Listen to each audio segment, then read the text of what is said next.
All right, good afternoon, ladies and gentlemen. I want to welcome you back to the Land Use Committee. This meeting will come to order. This is the regular meeting scheduled as the Land Use and Transportation Committee.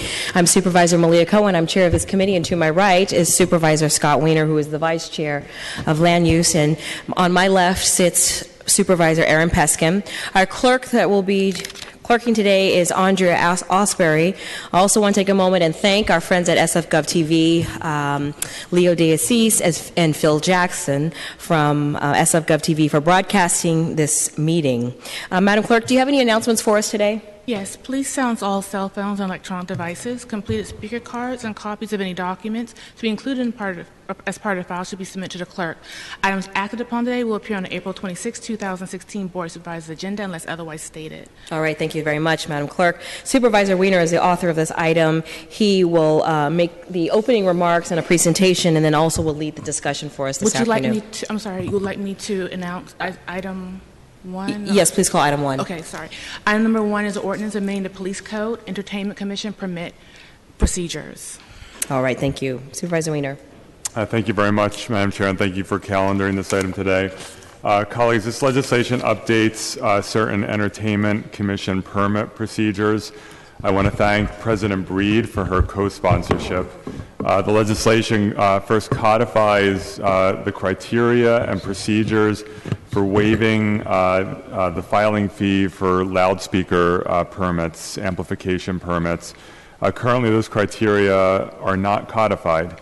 The legislation will allow for the waiver by the Entertainment Commission of the fee for loudspeaker permits for applicants who declare a financial hardship, for applications from nonprofit organizations or neighborhood associations where the cost of the permit is more than 25% of the cost of the overall event. In addition, publicly funded events. The legislation also clarifies how neighborhood notice should occur from these kinds of outdoor events. It replaces an antiquated leafleting requirement with a requirement to post notice at the proposed location, in addition to sending written notification to all neighborhood associations and merchant associations in the area. The legislation strikes a balance between covering the administrative and enforcement costs of the permitting program while making sure that waivers exist for those events where the cost of the amplification permit represents a true financial hardship. This will further our efforts to provide positive activation of our public spaces and to now allow neighborhoods to have great outdoor events. Madam Chair, Jocelyn Kane, the Executive Director of the Entertainment Commission, is here today in case anyone has any questions that she can answer. And if there are no, I see that Supervisor Peskin's name is on the roster. Right. That's right. Supervisor Peskin has a few remarks I think he wants to make. Thank you. Through the chair to Supervisor Weiner, I absolutely appreciate the updating of this ordinance. I was around and was one of the sponsors or co-sponsors of Proposition F that created the Entertainment Commission back in the day. I just had a number of small questions, and because we're not allowed to communicate with each other because we constitute a quorum of this body, I had to, I couldn't call you over the weekend when I read the file to ask them to you, so I get to do it now in public. The first is in 43.1 sub A. There's a provision that says, provided, however, that no filing fee shall be required if the permit application is for an event that receives city funding. And that raised some questions in my mind, is that there are many organizations that receive city funding. It's organizations that receive city funding as compared to actual events that receive city funding. And it also raised in my mind the question of, I mean, shouldn't, regardless of what the source of revenue or income is, why would we treat them differently? So that was my first question. Ms. Kane is at the lectern. I'm going to ask her to respond to that. We work closely with the Entertainment Commission on this legislation. Ms. Kane. Supervisor, thank you for asking a question. And Ms. question. Kane, I got your email on Friday, but I didn't read it until Saturday. Okay. No problem. So we were doing our best to define a group of possible things that could come forward. Through some implementation, we might refine that a little bit, but we were trying to sort of engage all of the possible scenarios, because as you know, we've done this informally. We've waived fees informally, but inconsistently. And so in trying to come up with a consistent sort of system, we looked at, well, what is making people sort of ask for waivers, and where are the kinds of things that make it fair across the board, and that's what we're aiming at. So through the chair to Ms. Kane, no, I don't mind you having the discretion to waive, but the notion that we are waiving just because there are city funds doesn't seem to make policy sense to me. Nor do I understand the actual terms in the legislation, which is events that receive city funding as compared to events don't receive city funding. Organizations that conduct events receive city funding. So let's make up an example. Grants for the Arts contributes money every year to the Chinese Chamber of Commerce to hold the Chinese New Year parade. Right. That's actually a subvention from the city to an organization, Right. not to an event per se. And starts to get us into this area where do people come to you and say, well, our organization got $10 from the city, so now we would like to have an event, on Grant Avenue, and we don't have to pay the loudspeaker fee.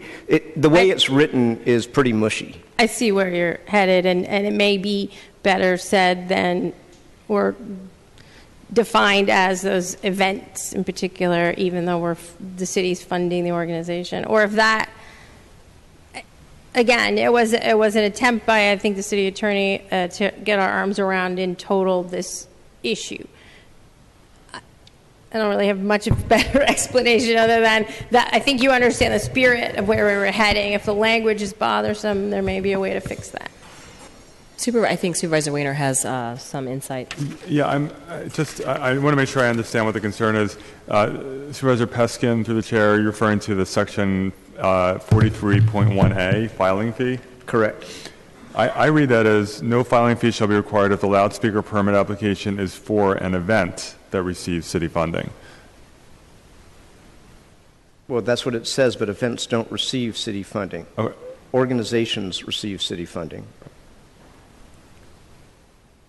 I think the intent was that if there is city funding connected to the event, because when yes, there are organizations that receive generic city funding to do what they will, but frequently organizations will receive city funding specific to an event. Here is a grant of $10,000 to help you put on whatever the event might be.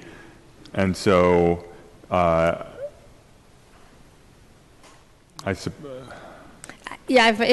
like if it could be. And we could quibble with that and say for. if it needs a little wordsmithing, but I think the intention is clear. I think, Supervisor, you understood that as well, because your example indicated as such. But if we can make it more clear. Yeah, if we could define the word event, and also, is this, if an organization my worry is an organization receives $1 of city funding, and then they hold an event, and then they say, oh, we comply with this provision, and it's like, no, you actually don't. That was not the intent. But the way it's written, they could make that claim, and you'd kind of be between a rock and a hard spot. Right, okay. I think it's, if I may, Madam Chair. Yes, please. I think it's important to keep in mind that this is not some sort of broad waiver of all city fees and costs relating to an event. This is for one specific permit, which is, I think, a few $100. It's like $300-400. It's $500. $500. And I just want to, and I should have gone into this in my opening remarks. I bet you every office gets this, where you have these small community events that are not the mega events. These community events that are trying to do something for the neighborhood. They're very low budget. It's often volunteer driven, and all of a sudden they're hit with this $500 fee because they want to have a microphone or they want to play, have whatever the case may be, any kind of sound application. They're hit with this fee, and the Entertainment Commission is put in this weird spot where do we waive it? Do we not waive it? And we're just trying to set criteria. I understand the criteria can always be further refined. And I'm not, if there's a way of refining this better, I don't have a problem with that. But, this is really about trying to provide some better guidance to the commission about when they should be waiving the fees. So through the chair to Supervisor Wiener, I am 100% supportive of the language that you propose in 43.1 subsection B2. I think that makes absolute sense, and that is the provision that gives the director of the Entertainment Commission the authority to exempt various organizations from fees. I just worry that the language in 43.1A, I think, just not to put too fine a point on it, I think number 2 does everything that you need done, and if you are amenable, I would make a friendly suggestion to unless you want to continue to discuss it, just to strike the 43.1 language from provided however, and just stick with the very broad ability that is being granted to the director of the commission in 43.1b sub 2. So what I would suggest, because I think this was sort of carefully crafted, I don't think anything in here was sort of random, is that we put it out of committee after public comment, and that maybe over the next week perhaps we can talk with work with the Entertainment Commission to see if there is a modified version that we could adopt at the full board that would satisfy the concerns raised. I'd rather not just strip it out. Or if I may, through the chair to Director Kane, do you feel that 43.1b sub 2, the provision that gives you the ability to give exemptions to those organizations set forth therein, is enough? Well, from where we are, anywhere would be great. I do think we included it for a purpose. If there's some way to move this along but also satisfy your request, I would appreciate that. I guess just relative to staff time, Yeah. you either have to make a determination and a finding that they've received city funds, or you have to make a determination or a finding that they are a nonprofit organization, neighborhood association, or a community-based group. And I think everything in that muddy language in sub A Right. is going to be in sub B2. So I don't really see the difference relative to staff time. As a matter of fact, it might take you more work to figure out whether or not they actually have gotten city fees than whether they're a nonprofit or a neighborhood association or a similar community association.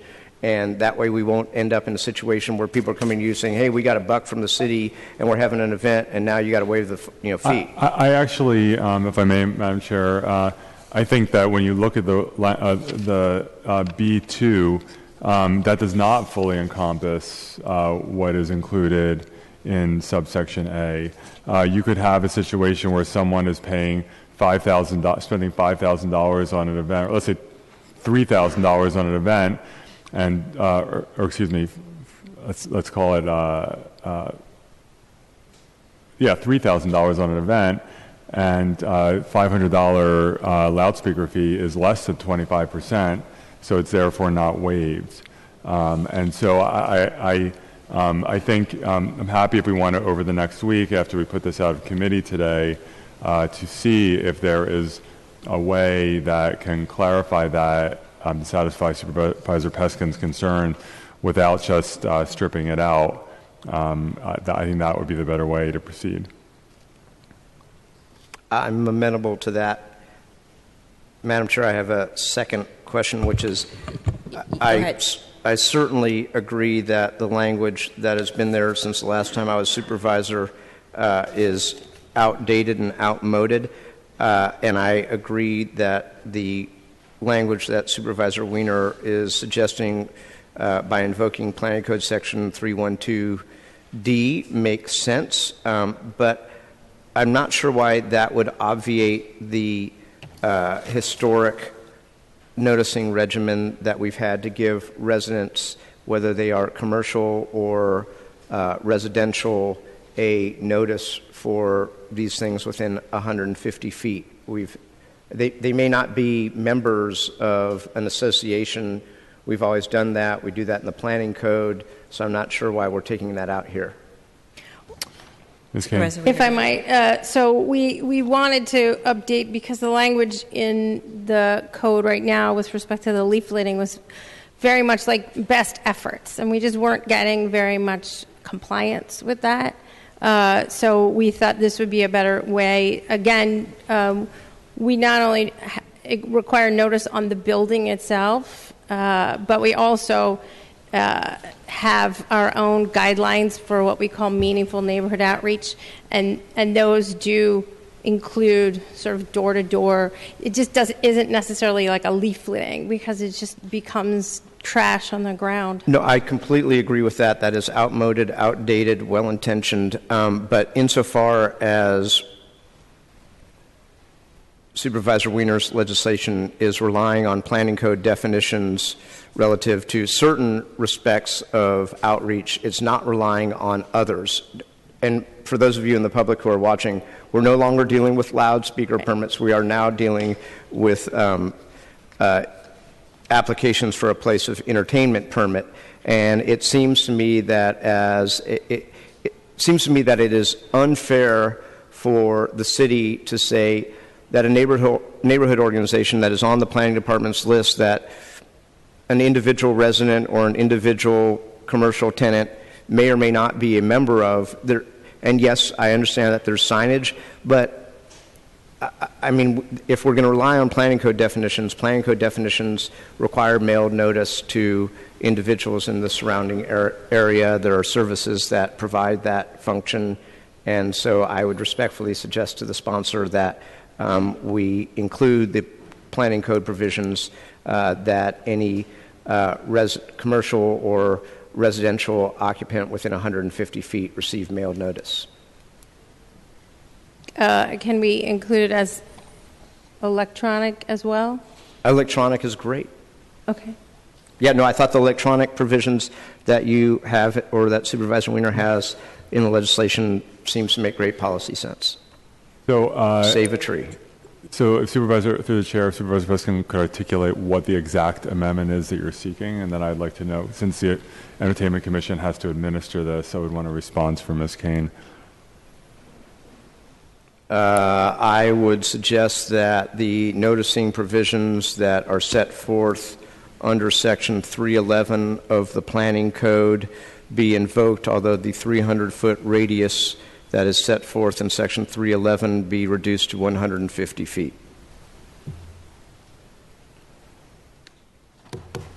Okay, if you can articulate your rationale again and why you're looking to reduce it.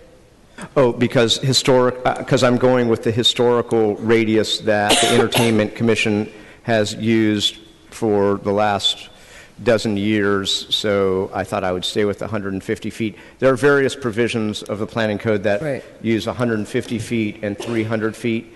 I think 150 feet for a place of entertainment permit is appropriate, and that's been their historic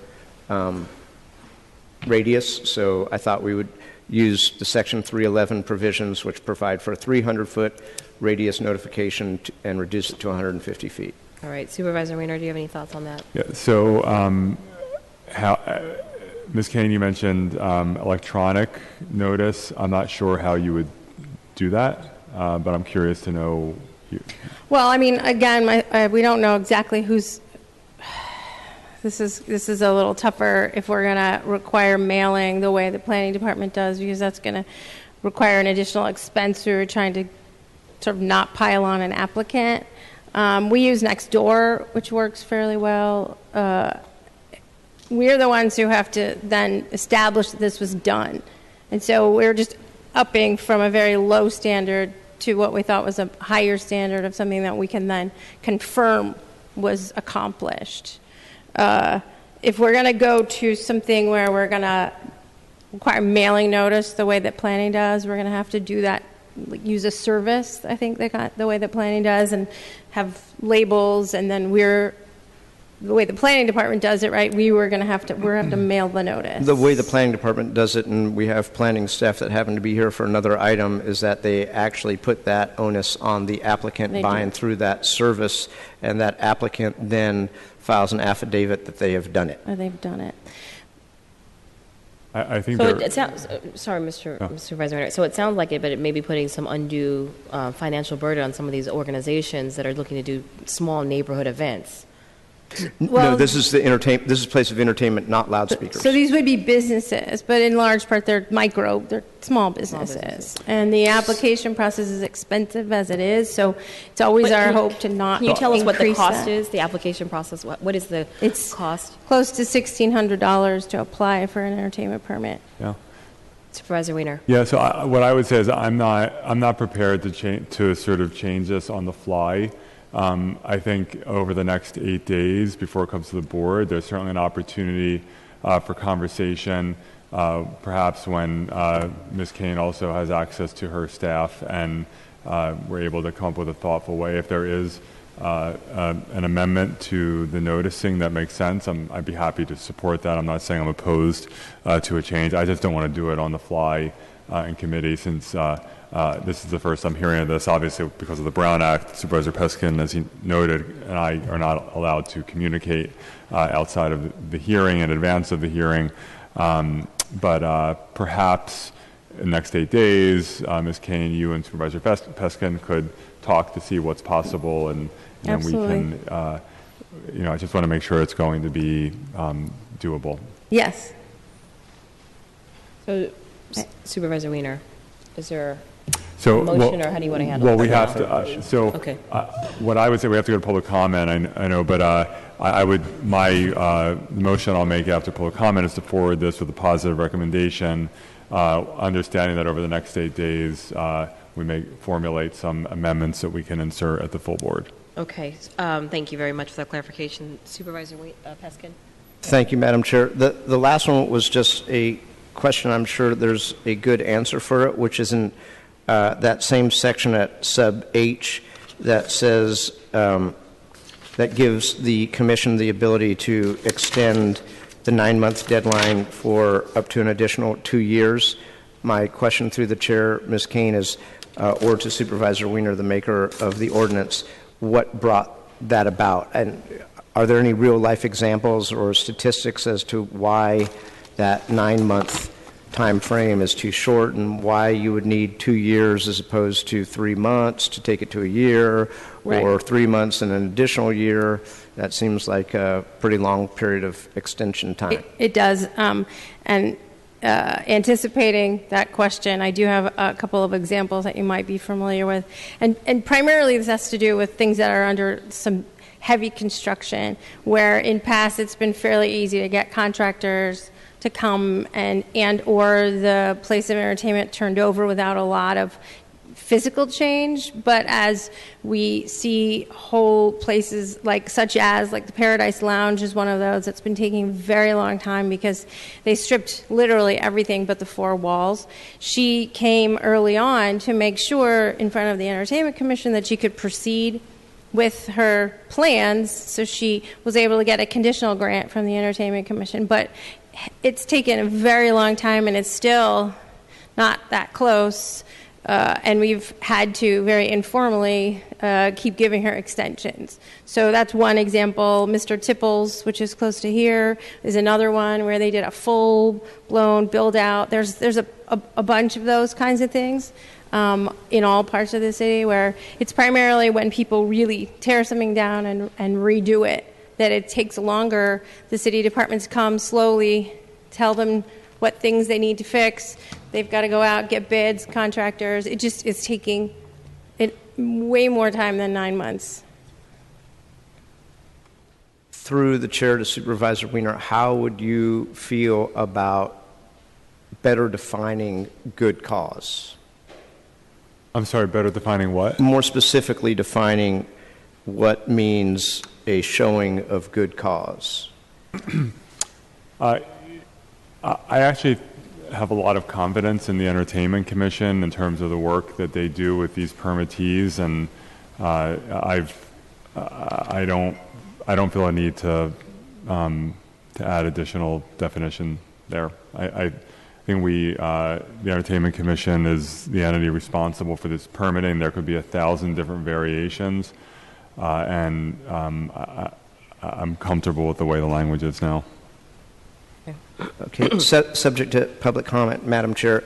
Yep. Insofar as there doesn't seem to be any particularly pressing deadline on this particular matter, I will respectfully suggest that rather than sending it to the full committee as we did last week on another matter, that we keep it here in committee for an additional week and that we discuss those items that have been previously discussed at this committee and continue the item 1 week subject to public comment. All right. We're going to go ahead and take public comment at this time. Thank you, Ms. Kane. All right. It's time for public comment, everyone. Just as a reminder, you'll have 2 minutes to speak. You'll hear a soft chime indicating that you have 30 seconds remaining. Welcome, Mr. Manette Shaw. Thank you, Chair Cohen. I'm speaking in support of Supervisor Peskin's call for mailed notices. From my perspective, an entertainment firm is as much in business to make money than our retail establishments. And in my neighborhood, I routinely get U.S. mail notices, not flyers, not handouts, in my mailbox, notifying me of establishments 150 to 300 foot radius from my residence. And to the extent that somebody's going to be in the entertainment business to generate revenue and hire employees, they can well afford the mailed notice. Supervisor Wheeler. Are there any other speakers on this item? Okay. Public comment is closed at this time. Thank you. Supervisor Wiener, I see your name. Thank you. I know Supervisor Peskin indicated he'd make a motion to continue. I actually don't see the need to continue this.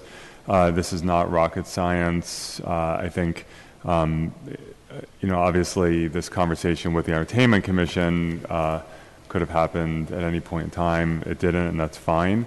There's plenty of time over the next 8 days for Supervisor Peskin to sit down with Ms. Kane, or his office sit down with Ms. Kane, and talk about potential tweaks to the legislation. I'm not saying I'm in any way opposed to making some amendments. It's fine, but I don't see a need, particularly given how jammed up this committee sometimes gets, to hold this in committee. So my motion is to forward it with a positive recommendation. All right, thank you. I, too, see no reason why we need to continue this item. We can move it forward. Ms. Kane, I don't know if you're still here. Oh, there you are. You and Supervisor Wiener will work out the details in the next 8 days on the language. Yeah, and to be clear, I would like for Ms. Kane to sit down with Supervisor Peskin to see what we can do. All right, let's not wait till I will last endeavor minute. to do that with you, Ms. Kane. All right, great. Let's do a roll call vote on this item. You can just send it. Oh, never. What? You can just send it. Okay. We got a motion to send, and that motion to send with a positive recommendation has been accepted and unanimously passes. Thank you. All right.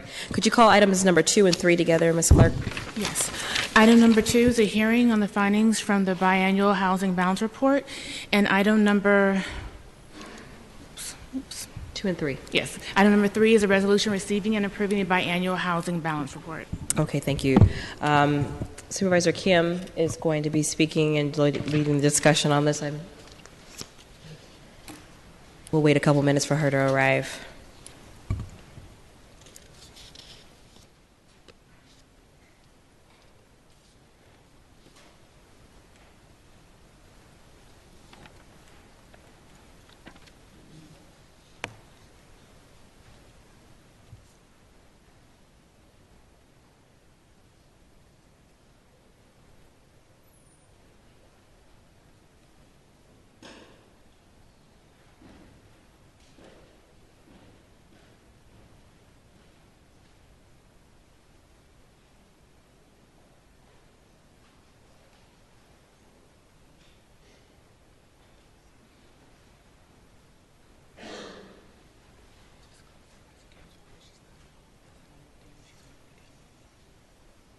Okay, the clerk has just notified me that Supervisor Kim is not in her office, and she's not on her way down. So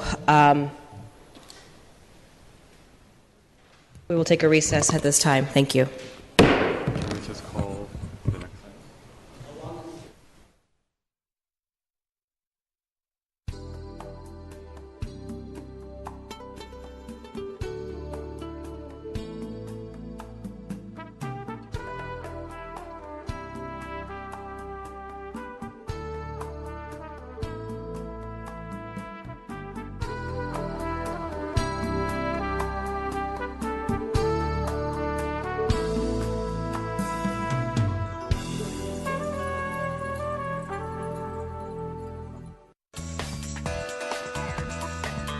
SF Gov TV, San Francisco Government Television.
Are you amenable to going back? All right. We will revisit item number 4. If you could call back items number 2 and 3 together. Yes. Item number 2 is a hearing on the findings from the biannual housing balance report, and item number 3 is a resolution receiving and approving the biannual housing balance report. Supervisor Kim. Thank you, Chair Cohen. This is now the second hearing of our housing balance legislation, which passed at the board last April of 2015, as really a point in time through the November 2014 Prop K measure to see how the city was meeting its goal of building 33% affordable housing in all new production and preservation, as well as 50% affordable and middle-income housing. I want to first acknowledge the hard work of our planning staff in putting together these biannual reports. In particular, I want to recognize Teresa Ojeda, and am really grateful for the rich and illustrative data to help understand the impacts to the city's housing stock, both affordable and market rate, in order for the board and the planning department and commission to help make more informed policy decisions as we approve housing that is coming down the pike. It is expected that certain districts will harbor the majority of development by the virtue of availability of land or proximity to transit. And we certainly see that in Districts 6 and 10, which Supervisor Cohen also represents. But percentage-wise, we do expect that all the districts should be able to offer a positive housing balance, meaning that the number of units of affordable housing that are produced or preserved surpass the amount of housing that has been lost, primarily to what we see with evictions and condo conversions. Unfortunately, in the report that comes before us today, the majority of districts have a negative housing balance ranging from 0.1% all the way to 201%. The good news is that we have had an increase in total entitled units from the last time the housing balance was reported in September 2015. There are now 11,140 entitled units, as opposed to 9,981 in September of the previous year, which is an increase of over 1,000 units. Our housing balance also increased by 17% over the year. There's still plenty of work to do, but it's good to know that we are moving in the positive direction and that both the Planning Department, the Mayor's Office, and the Board of Supervisors have been pushing in our negotiations with market rate developers and also pushing our voters and our residents to give a little bit more in terms of public dollars, whether it is through the housing bond that just passed here in November, to other forms of public dollars to ensure that we are building as much affordable and middle incomes as possible. And in fact, we know that we can only do this work together if we are to truly achieve our goal of 1/3 affordable housing and 50% affordable and middle income housing. So I did want to bring up the planning department to speak, and I do see Ms. Ojeda in the audience. Oh, I'm sorry, Director Ram. No problem. Thank you for being here today. I was not looking in that direction. It's okay. Thank you. I just Director Ram, briefly thank you so much for being here today. My pleasure. Thank you. We're pleased to present the third, I think, housing balance report. The first was required, as you said, Supervisor, right after the report, the ordinance was passed, and now we are on a normal schedule of doing this every 6 months.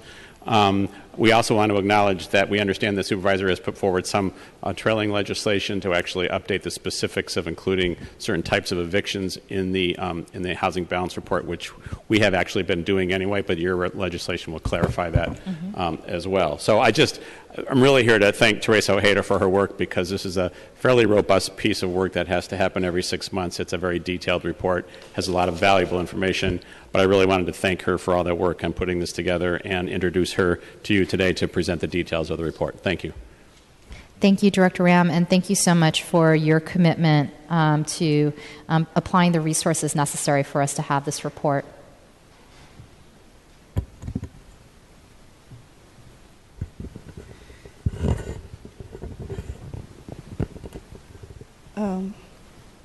Good afternoon, Supervisors. My name is Teresa Ojeda, Senior Planner with the Citywide Policy Planning Section. I'm here to talk about the Housing Balance Report. This is an annual report mandated by the Board to be heard annually. Representatives of the Mayor's Office and the Rent Board are also here to answer questions should you have any. So what is the Housing Balance Report? In April 2015, the Board of Supervisors approved Ordinance 5315 to add Section 103 to the Planning Code. This new section directs the Planning Department to monitor and report on the balance between the new market rate housing and new affordable housing production. The housing balance is the proportion of new affordable housing units to the total number of new net housing units over a 10-year housing balance period. This ordinance requires a biannual reporting, and I'll be talking about the third report, which was submitted to you a couple of weeks ago, and will cover the period from the first quarter of 2006 to the final quarter of 2015. We submitted the first report in July, and the second one in September last year, and we actually had our introductory hearing on the report in October last year. So why a housing balance? One stated goal of the ordinance is to ensure that data on meeting affordable housing targets citywide and within neighborhoods informs the approval process for new housing development. And to remind the supervisors, here are 3 separate affordable housing production targets, each of them having its own monitoring and reporting requirements. The housing balance, the housing element is mandated by the state to be updated periodically, and it has a set production goal of about 28,000 new units to be built between 2015 and 2022. This is commonly called the RHNA, or the Regional Housing Needs Allocation Goals. 57% of this 28,000 units should be affordable to low and moderate income households. The Planning Department submits an annual report on the city's progress in meeting this goal to the State Department of Housing and Community Development. The Planning Department also prepares a quarterly report to the Planning Commission based on the same production goals, called the Quarterly Residential Pipeline Dashboard. Proposition K, passed by San Francisco voters in 2014, set a goal that 33% of net new units be affordable. I believe this is the goal that the Housing Balance Report will be aiming for. There's also Mayor Edley's 30 by 2020, which set a goal of 30% affordable units. The Mayor's Office of Housing and Community Development prepares a weekly dashboard highlighting the progress towards meeting this goal. So what is the 10-year historic affordable housing trend? If we are to look at just new housing production, net new affordable housing made up 24.6% or almost 25% of net new housing units built in the last 10 years. The housing balance calculation, however, looks beyond new housing production. In addition to new housing production, the housing balance calculation also looks at acquisition and rehabs completed. This is of existing housing. RAD, Public Housing Replacement completed. RAD stands for Rental Assistance Demonstration Project. Essentially, this is rehabilitation and preservation of publicly subsidized housing projects. And it also looks at entitled and permitted affordable housing units. Deducted from this are the units that are removed from protected status, essentially rent-controlled units that are removed from the rental market either through the Ellis Act, demolition, condo conversion, and owner move-in evictions. This is collectively called the net affordable housing stock for the purposes of this report. This net affordable housing stock is seen as a proportion of net new housing units built and entitled and permitted. And the figures for the 10-year reporting period results in a housing balance of 18%. This is in comparison to 15% that was reported last year. The ordinance also requires that the housing balance is calculated by the Board of Supervisor districts and by Planning Department districts. The housing balances for the Board of Supervisor districts range from -201% and 49% in District 5. The negative balances are due to larger numbers of units removed from protected status relative to the net new affordable units built and the net new housing units overall. Districts 5, 6, 9, and 10 have positive balances. The rest have negative balances. This next slide shows the housing balance by planning districts. Again, we see a variety of balances. I'm sorry, Ms. Teresa, could you go back to the next slide? To the previous slide? Yes, the previous slide, the cumulative housing balance by BOS district. Mm-hmm. Can you re-explain the reason for yes. the negative balances? Yes. This is due to the number of units that are removed from protected status. And what are some of the reasons or the criteria that's used to remove units from protective status? Oh, this is data taken from evictions, no-cost evictions that are primarily no fault evictions, primarily Ellis out, the units that are Ellis out, those that are demoed, those that are converted to condos, and also units wherein the owners move in. So relatively, these numbers of units that are removed from protected status are larger. It's a larger number than the number of units that are actually produced in the district. Thank you. So basically, this is just for the planning districts, and again, it shows a range of balances. The ordinance also requires a projected housing balance, essentially net new affordable housing units in projects that have received entitlements but have yet to receive building permits. This slide shows that the projected housing balance is at 15%. The projected housing balance is also provided at the Board of Supervisors district and the planning district levels, and that you will see in the report itself. What is not included? The housing balance ordinance also specifies that 3 major projects that have been entitled but do not yet have building permits not be included in the projected housing balance.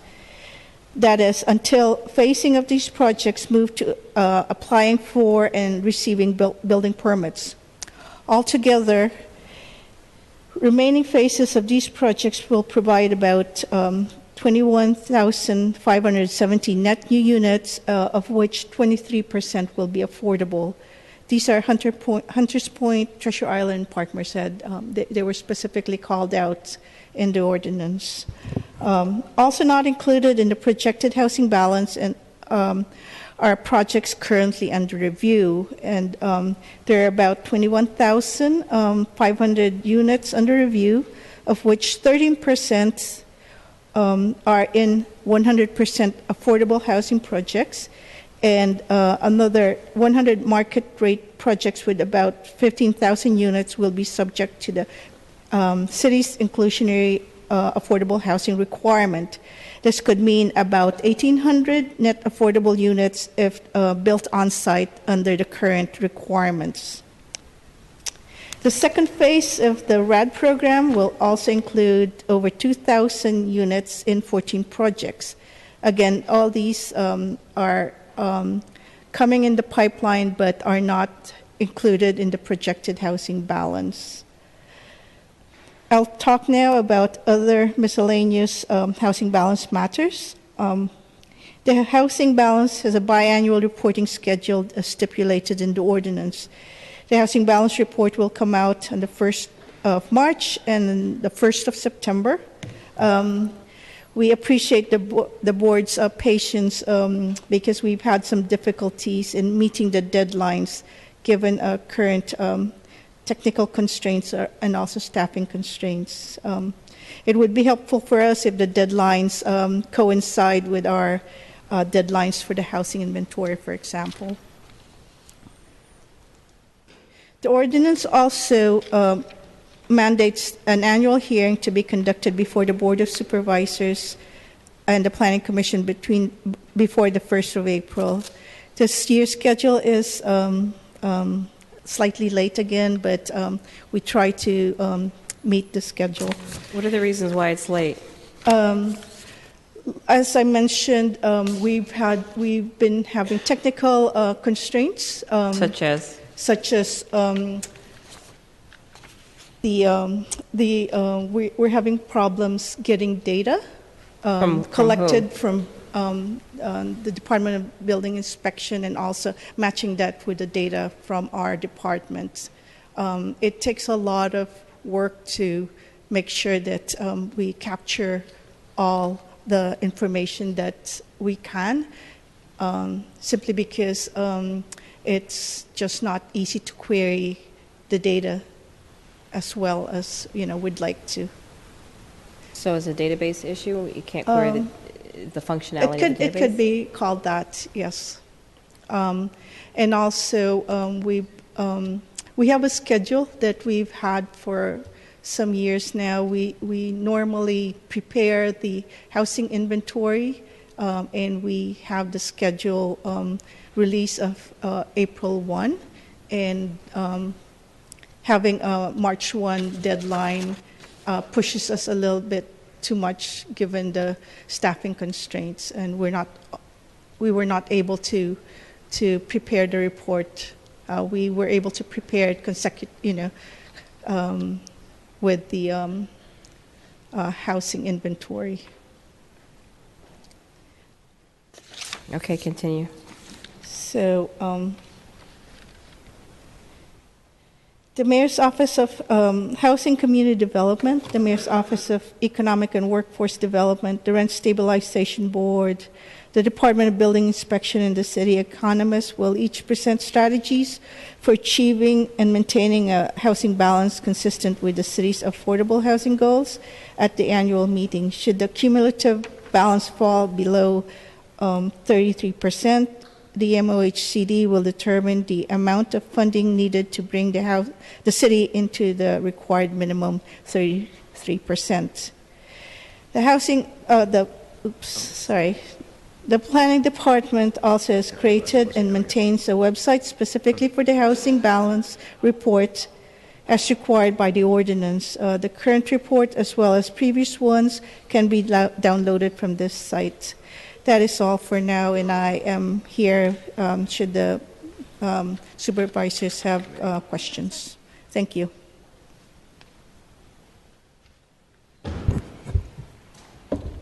Thank you, Ms. Ojeda. I should just reiterate again how helpful it is to have these numbers, but also for all of us to work off of the same set of numbers and have an agreement in terms of how we calculate our production of affordable housing in relationship to market rate housing. And I do think it is very important that as we look at new construction, that we both look at preservation, and very excited about the fact that last week, for example, that we were able to announce another building that was acquired through the South of Market Stabilization Fund, 568 Natoma, on top of 534, 536 Natoma. We're actually saving current residents to stay in their home for the long term. Residents that often lived in their units for 30, 40 years. That is a way to calculate our production, but also to count units that we're losing online. Usually, as you had expressed, through no-fault evictions, whether they are Ellis Act, demolition, owner movement, or condo conversion. I think it's really important that we look at the balance of both to understand where we're at. And while we want to be at almost double our housing balance today at 17%, I think it's still helpful to know what the difference is in terms of how we achieve the goal that we've set forward. And so it's helpful to have these numbers in front of us. It gives us guidance in future legislation in terms of how we build more affordable housing. So is it having more of our general fund dollars go towards affordable housing? Is it asking voters to give back more? Is it to ask market rate developers to give back more so that we can get to 33%? And I certainly think that this is in line with Proposition C, which passed unanimously out of this board, that will be going towards forward to the voters, where we are now removing the ceiling in terms of what we can ask developers to build for on-site affordable housing. And this measure will be an important element of helping us to get to double the 17% housing balance that we are building today. So at this time, through the chair. Supervisor Kim, I have a question for you as the maker.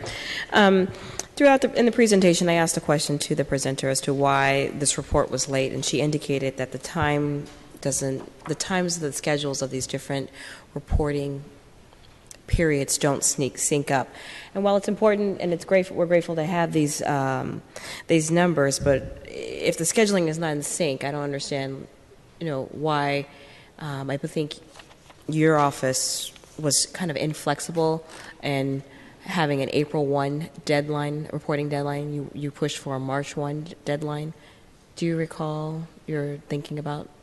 What we asked is for a report to be submitted by March 1st and for the full board or the Board of Supervisors to have a hearing in April, which is what we're doing today. Right. And perhaps we can come back and we can visit legislatively to make sure that the reporting of this information can begin to sync up a little bit more seamlessly so that we're not having it late in the month of April, but maybe earlier. And at this point, let's go ahead and take public comment. Public comment is open, ladies and gentlemen. If you'd like to comment on this item and the matters that you heard, please do so. Thank you, Chair Cohen. I'm Patrick Manette Shaw. The first housing balance report in July 2015 showed the cumulative balance was 21%. The second report in September showed it dropped to 15%, and now the third report shows it's back up to 18%. Although Peter Cohen and Fernando Marti reported in their April 7th op-ed in the San Francisco Examiner that the new affordable housing is down to 13%. The first two reports in July and September reported the balance was 11%. The projected housing balance was 11%, and the third report in March reported the projected balance is now at 15%. Between the second and third reports, the number of new housing production for moderate income households saw a 28.4% net decline from 1,550 units in September to just 1,120 units in March, while the combined low and very low income households saw only a 7.3% net decline from 4,700 units down to 4,399 units.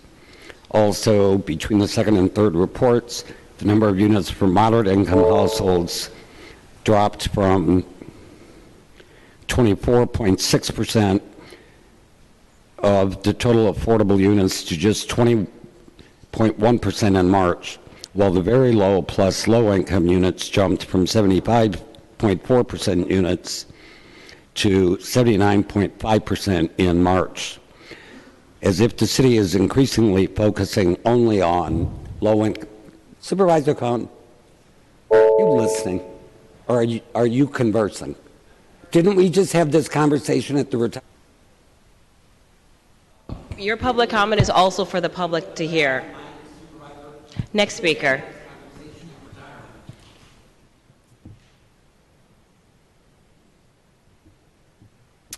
Good afternoon, supervisors.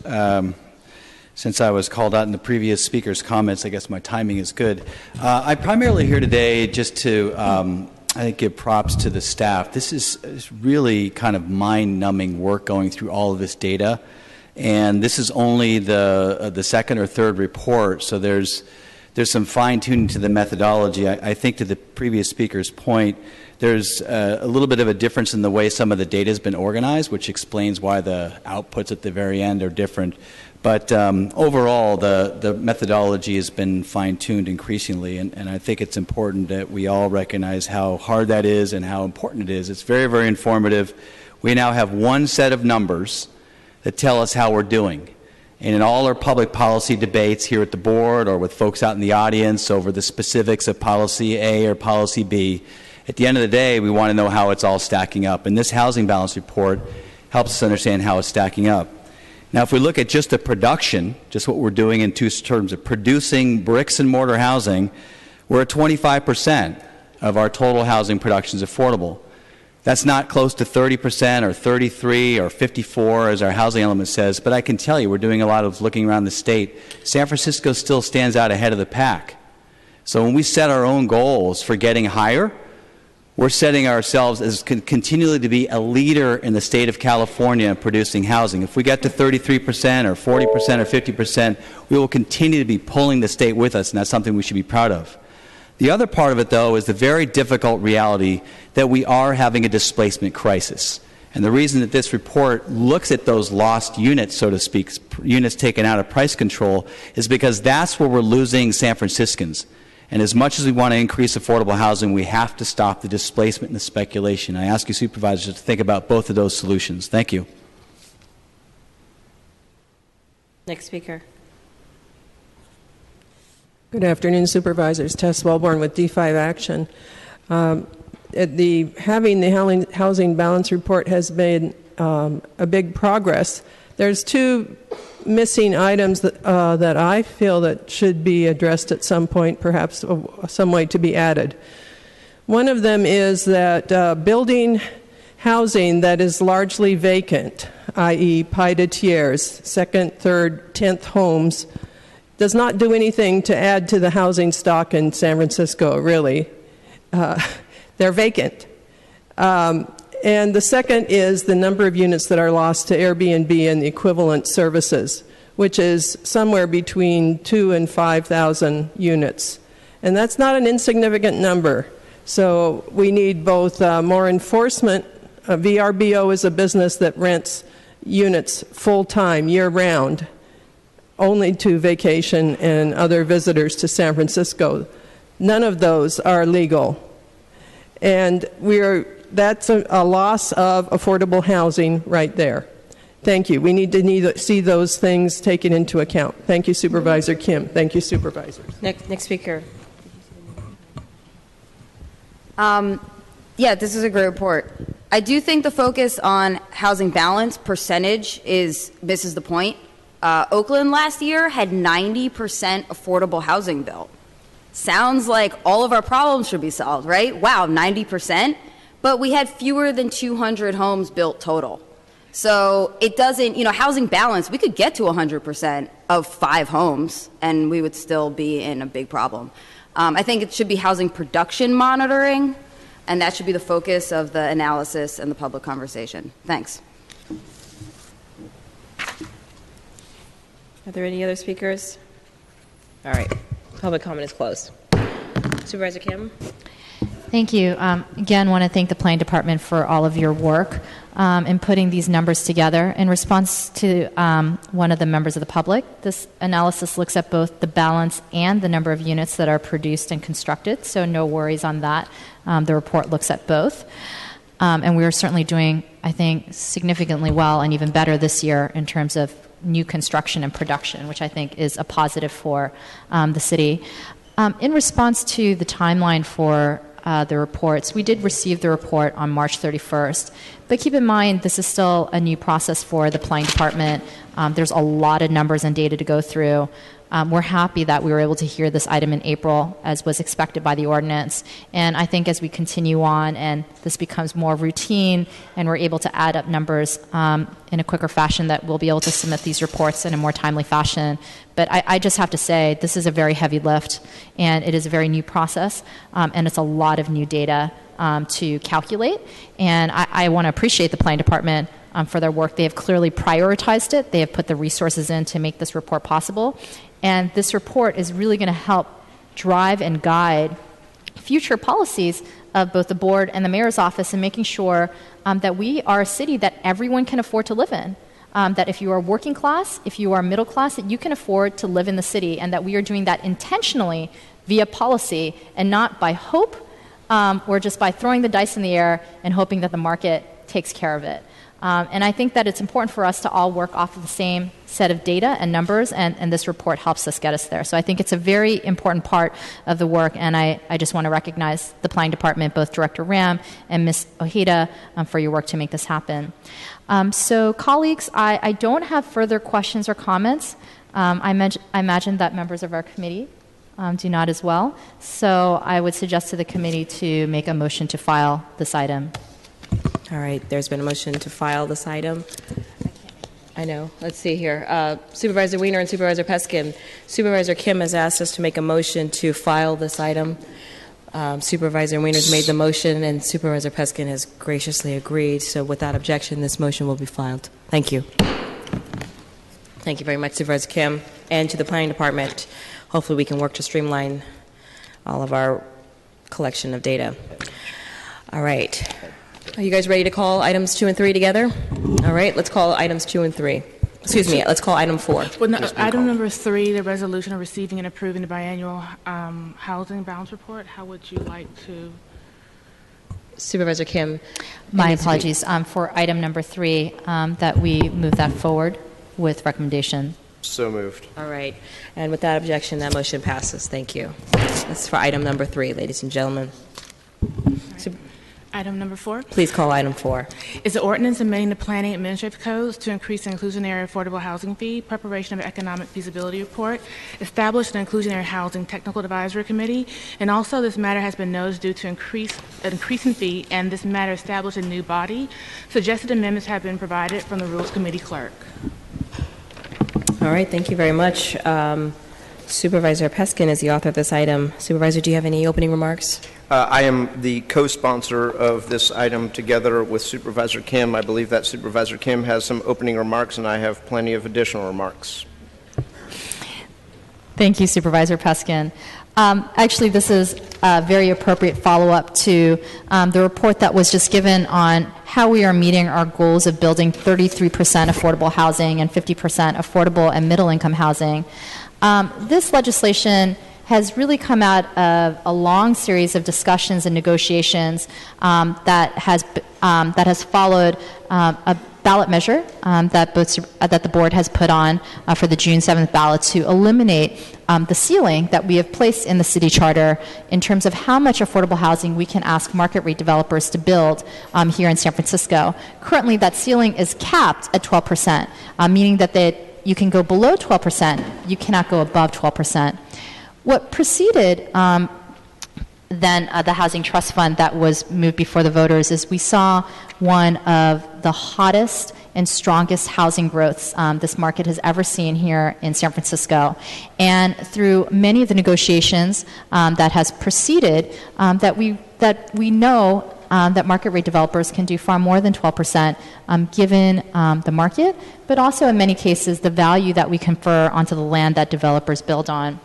Proposition C removes that cap and sets into place an interim control of asking developers to go back to the 15% of affordable housing that we had asked them to build previous to 2012 and that we know that developers can manage. And on top of that, acknowledges that it's not just working class residents that are getting pushed out of San Francisco, but that now middle class residents are also similarly getting pushed out of San Francisco. So on top of the 15%, asking market rate developers to do 10% of middle income housing as well. In that discussion, there was a big question of how do we treat projects that have already gone into the pipeline but have not been approved, that have maybe submitted their PPA or EEA. And I think the discussion that followed, and I really want to thank many of the developers for working very closely with Supervisor Peskin and I, is that we knew that developers, that everyone wanted to do more, regardless of whether the requirement was 12% or 25%. But we also want to acknowledge that many developers that have already submitted their proposals did not have notice that the inclusionary rates were going up and may have made financial decisions around land purchases and other that would make it difficult for them to meet the 25%.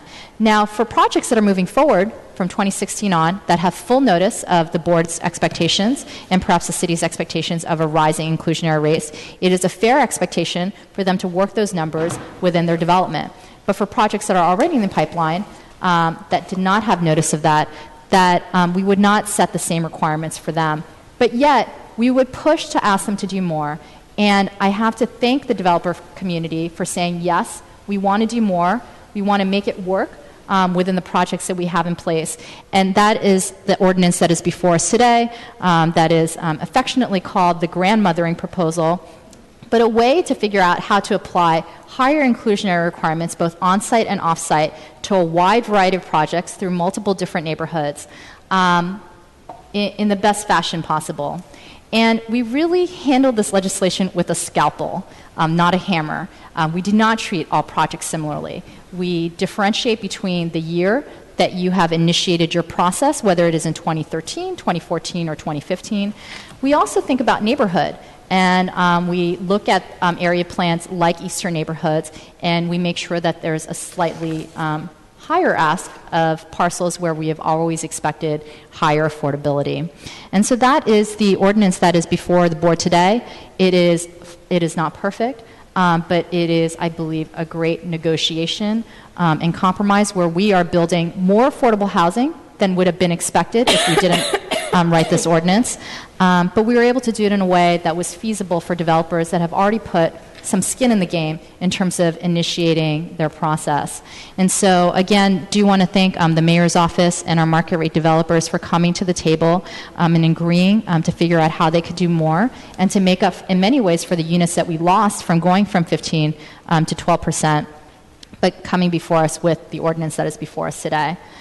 So those are my opening comments. Supervisor Peskin, my co-author, if you'd like to make further comments. Thank you, Supervisor Kim, chief sponsor of this legislation. I think you summarized it very well, but to put it in a modicum of perspective, and while I certainly agree that in 2012, when the previous Proposition C went on the ballot that reduced the 15% inclusionary affordable housing requirement to 12%, albeit there are a few outlier areas that were at higher percentages. Nobody knew at that time, with the best of intentions, that we would enter one of the largest booms in the residential housing market literally since the 1906 earthquake and fire. And today is the day to talk about that, for today is the 110th anniversary of that major seismic and fire event, and hats off to our fire department on their 150th anniversary. And while I'm making plugs for auspicious things happening on this day, today the Chinese hospital reopened, and it was built originally 91 years ago, so it is a great day in San Francisco. But the reality is, in 2013, 14, 15, and this year, we could have built many, many hundreds more units of affordable housing. The developers would have made their nut and paid their loans.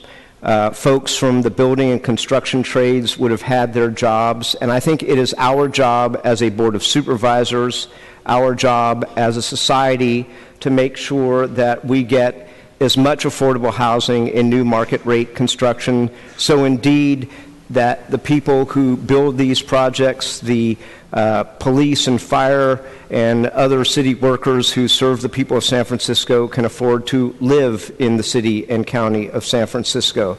And that will only happen if we step in and make sure that that 12% that has been ossified and rigidified, where it never should have belonged in the city charter, has changed.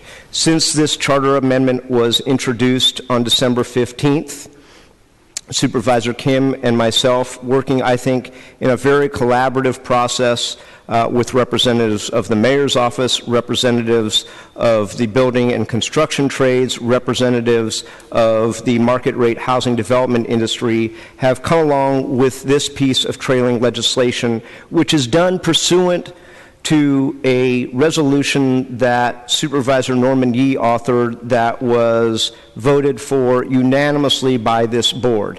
And that was the resolution that I call the Roadmap to Peace, that laid out how we would go about doing that. And I believe that we have all endeavored in good faith to stick to that resolution, to come up with the trailing legislation that is before us today. I think it treats the pipeline appropriately. I think it treats the pipeline projects in a way that is not going to end up with a diminution of new housing starts or the loss of jobs for the individuals that build those new projects. I think it is done in a way that will capture going forward the amount of affordable housing that we can and should construct in this great city and county of San Francisco. I want to thank Eric Tao, who has represented most, albeit not all, of the organizations and individuals in the market rate construction industry.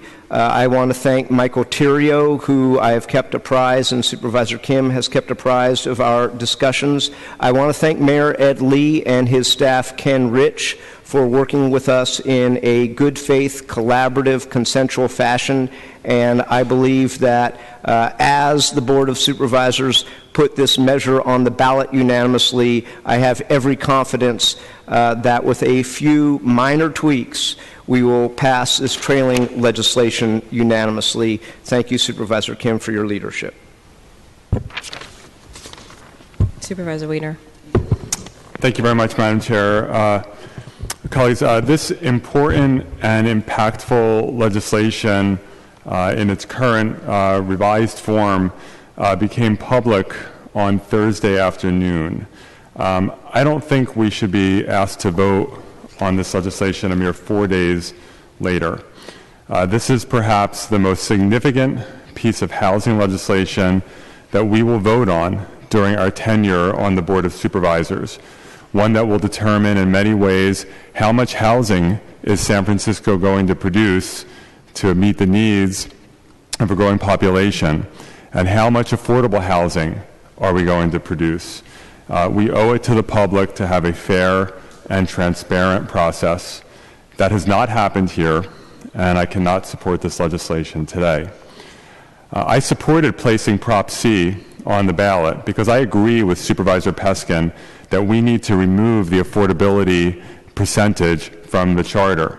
I support raising the affordability percentage. I support doing it in a way that will maximize the number of affordable units that we produce in San Francisco. Yet I also support doing this in a thoughtful way, one that is based on policy, one that is based on actually maximizing the amount of affordable housing we produce, one that respects the rules and notions of fairness, and one that is based on economic and financial feasibility so that we don't kill projects and actually undermine the production of affordable housing. This legislation is bad housing policy, and it will make our housing crisis even worse. It results from a series of private backroom negotiations with certain favored developers, grandfathering in some projects while not grandfathering in other projects. It dramatically increases inclusionary requirements, at times adding millions in costs to projects that were already fully approved based on project sponsors' good faith reliance on existing rules and requirements. And for future housing creation, this legislation adopts a one-size-fits-all affordability standard that is not based on economic feasibility because there has not been an economic feasibility study. Rather, it relies, frankly, on random numbers that have nothing to do with any analysis of what will actually maximize affordable housing production in San Francisco. For current projects, the projects in the pipeline, the legislation creates convoluted grandfathering, pages of grandfathering language resulting from these private backroom deals where favored developers win and disfavored developers lose. There's no policy basis to explain why some developers got grandfathered while others did not. And it gets worse. The legislation goes so far as to apply increased inclusionary requirements, in some cases doubling that requirement and imposing millions in new costs for projects that have already been approved. You heard that right. For projects that followed the rules that we set, that went through the community process and approval process, that went to the Planning Commission, that got approved, those fully approved projects now are having the rules changed. This is not good government. This is not how we should be doing things. On that basis alone, the lack of equitable, policy-based, fair, and clear grandfathering provisions, the legislation should be rejected in its current form. Yet, although the grandfathering issue has attracted the most attention and the most activity here in City Hall, the most problematic part of this legislation is in terms of its long-term, the impact on long-term housing policy in San Francisco for future projects, because it creates a one-size-fits-all affordability requirement, 25%, for almost all projects, without, again, any economic feasibility analysis to determine whether these projects will still be feasible at 25%. The legislation treats a 30-unit project identically to an 800-unit project. Again, no economic feasibility analysis. It's important. This is the legislative equivalent of throwing darts at a dartboard and picking whatever number the dart hits. While that works well for a darts game, it's not appropriate for setting housing policy. I'll also note that there has been no nexus study performed on this legislation. Colleagues, we all want to produce the highest number of affordable units possible. Yet to achieve that goal, we absolutely must know what is economically and financially feasible. If a project becomes infeasible, or if it shrinks height, or is reduced to 24 units or less in order to come in under the 25% trigger, fewer affordable units will be produced. After all, 25% of zero is still zero. This legislation creates a significant risk in the future of a de facto housing moratorium in San Francisco. It moves us back to the days when we produced very little housing as our population was growing by leaps and bounds, which directly led to the housing crisis and the displacement that we are experiencing today. This legislation will make our housing crisis even worse and will make our city even less affordable than it is today. I will not be supporting this legislation. Thank you. Thank you. Ladies and gentlemen, Supervisor Farrell has joined us. He'll be the next speaker. Thank you, Chair. Thank you, Chair Cohen. So, colleagues, first of all, I want to associate myself with many of the comments from Supervisor Wiener.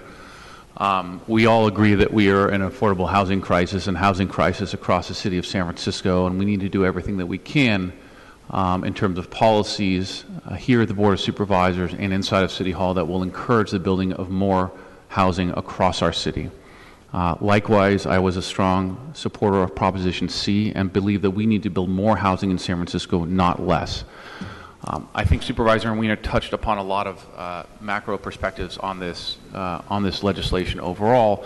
I do want to mention something in terms of the grandfathering legislation. I appreciate some of the comments of my colleagues and Supervisor Kim about projects that are already in the pipeline and people that have already made financial decisions in terms of their projects and put money on the line, only to have not only projects that have been fully approved, but other projects where massive decisions have been made, only to have us change the rules of the game midstream on them. People that have, as my colleagues mentioned, already put skin in the game. And from my perspective, this is not applying a scalpel to the projects that are in the pipeline. This is putting a hammer on affordable housing here in San Francisco. I know in my district, this is the potential to put a hammer on over 100 or close to 100 units of affordable housing, which is not something that I want to support or that I want to see. And I do believe that we owe it to the people in our town to make sure that we maximize affordable housing, but also create a process that is fair and equitable to make sure that people know exactly the rules of the game that they're having to abide by. In particular, I want to ensure that people who are here in the city of San Francisco, when they have the choice, when either landowners or developers have the choice between commercial or residential, I think especially in this period in our history in San Francisco, we want to do everything we can to encourage residential building within our city limits. In some instances, in many instances, it's much easier for developers or landowners to go commercial, especially given the hoops that they have to go through, and if they want to go through now the new hoops that we're imposing upon them. And given our city's current housing crisis, I think we need to be encouraging residential at all steps along the way.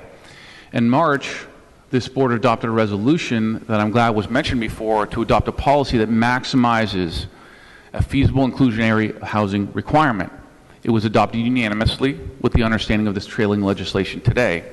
But it further resolved to include a grandfathering clause that would allow continued economic feasibility for projects already in the pipeline.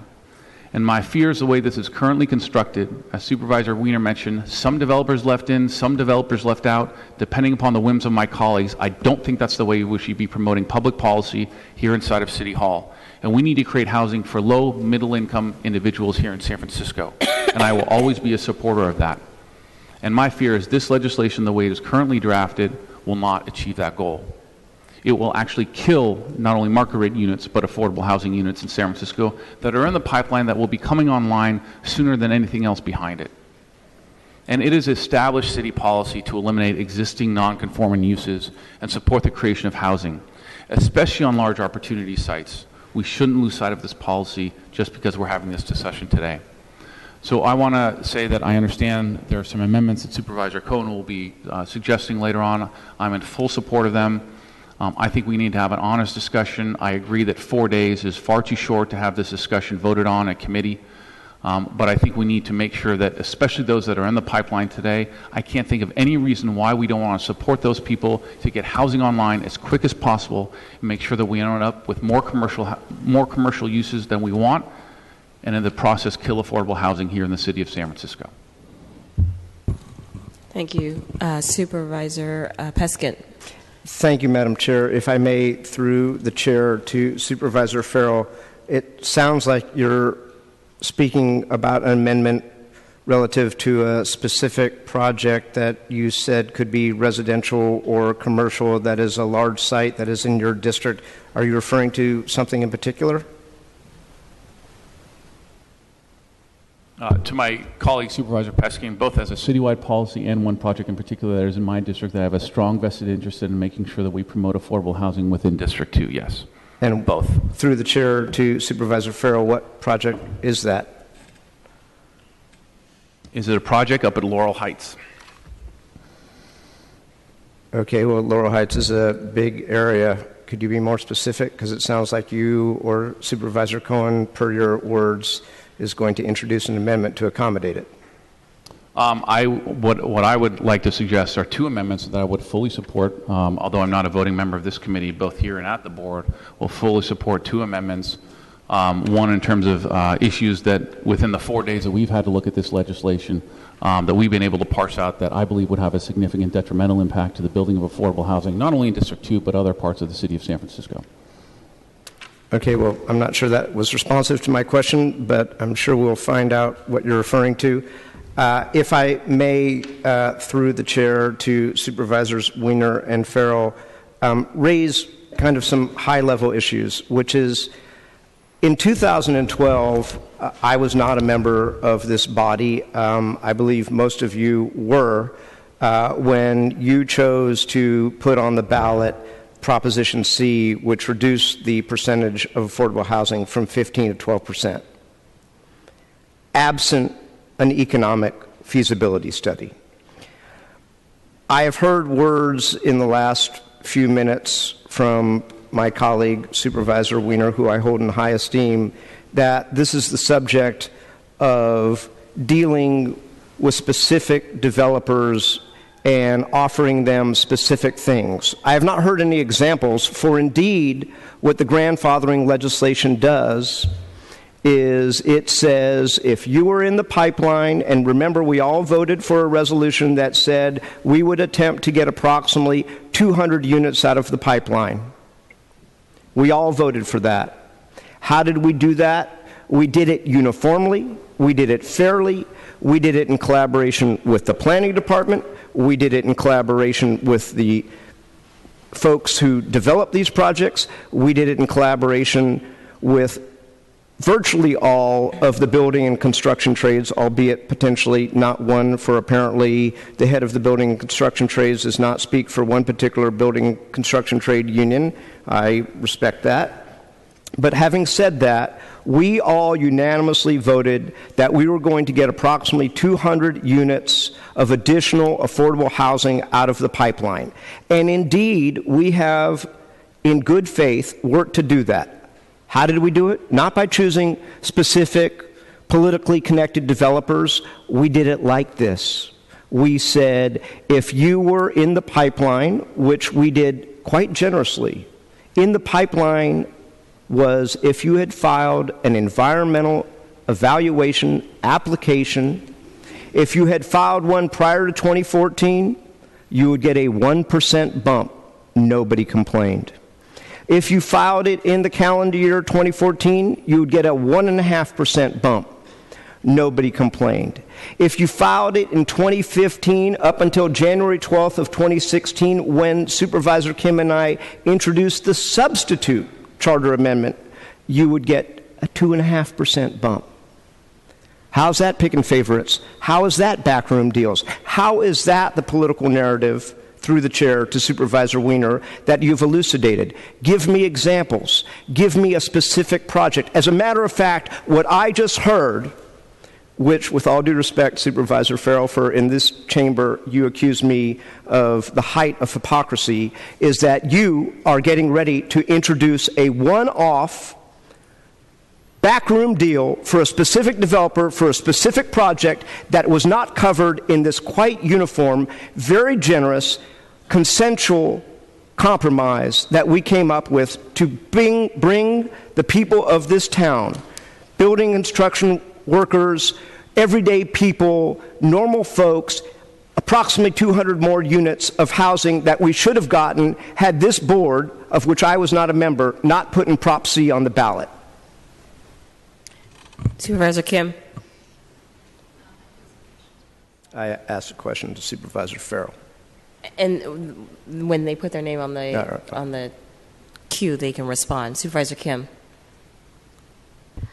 Actually, Supervisor Peskin covered many of my points. The grandfather legislation that is before us today is uniform in how it treats our developers. The bumps work exactly the same, just dependent, again, on the year that you submitted your EEA, which, again, I think is a very generous trigger. We could have done final approval. We could have done first approval. There are many other points in time that we could have made these grandfathering bumps trigger in. And we chose a point in time which is actually fairly early on in this process. Now, generally, when you introduce legislation, and in this case, we actually also were very generous. We didn't pick the date in December when we first introduced. We picked January 12th, the date that we submitted our substitute ordinance for Proposition C.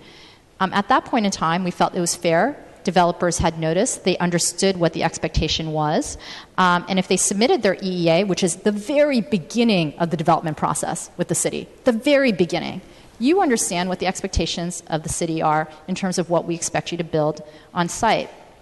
Now, if members of this board have issues with 25%, then they should have voted against Prop C in February and said, I don't like this hammer. I don't think we can do it. I think this is going to halt development and construction. That was the moment in time to say, I don't like this. What we are doing here today is none of that. We are actually taking care of projects in the pipeline, asking them to contribute a little bit more, and we work this out directly with the developers that are in the pipeline. And they all agreed that they wanted to contribute more affordable housing because they believe that that is important to do. And they did it in a way that they felt like was reasonable, given the fact that many of them have already put skin in the game in the development and have actually begun a planning process with the city.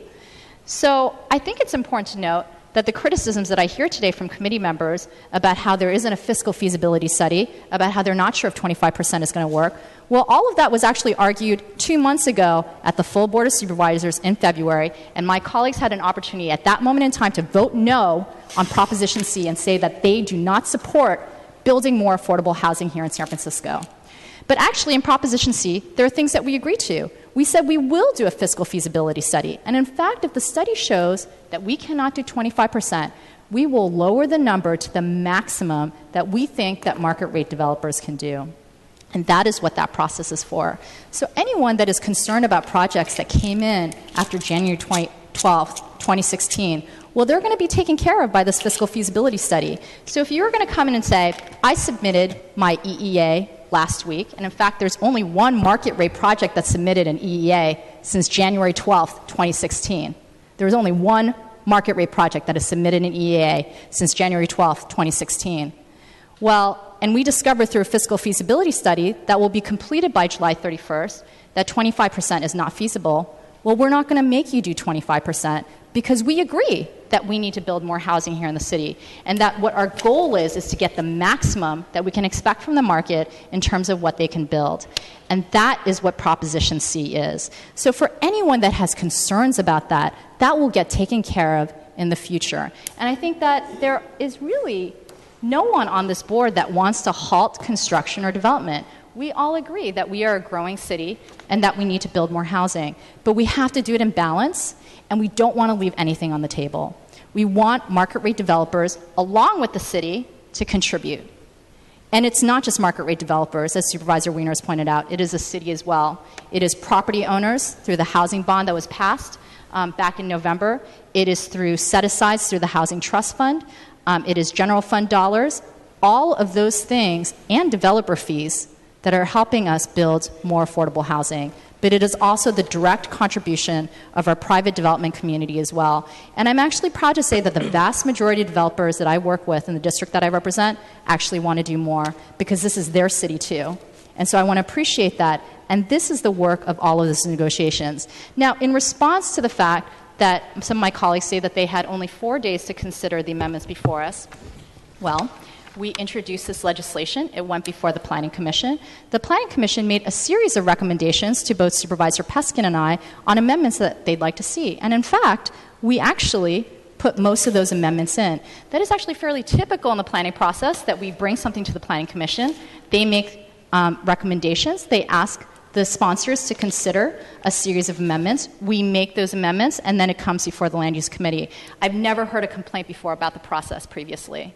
So for suddenly 4 days to not be enough, when we've actually done it multiple times before, I think is perhaps not a genuine criticism, because this happens all the time. And in fact, if you read the planning report from several weeks ago, the amendments that are in place today are ones that came through the planning department.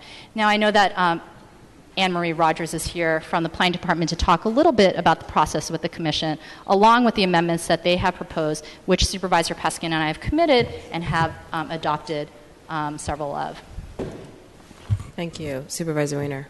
Thank you very much, Madam Chair. Supervisor Peskin has raised the Prop C issue various times in terms of putting the affordability thresholds into the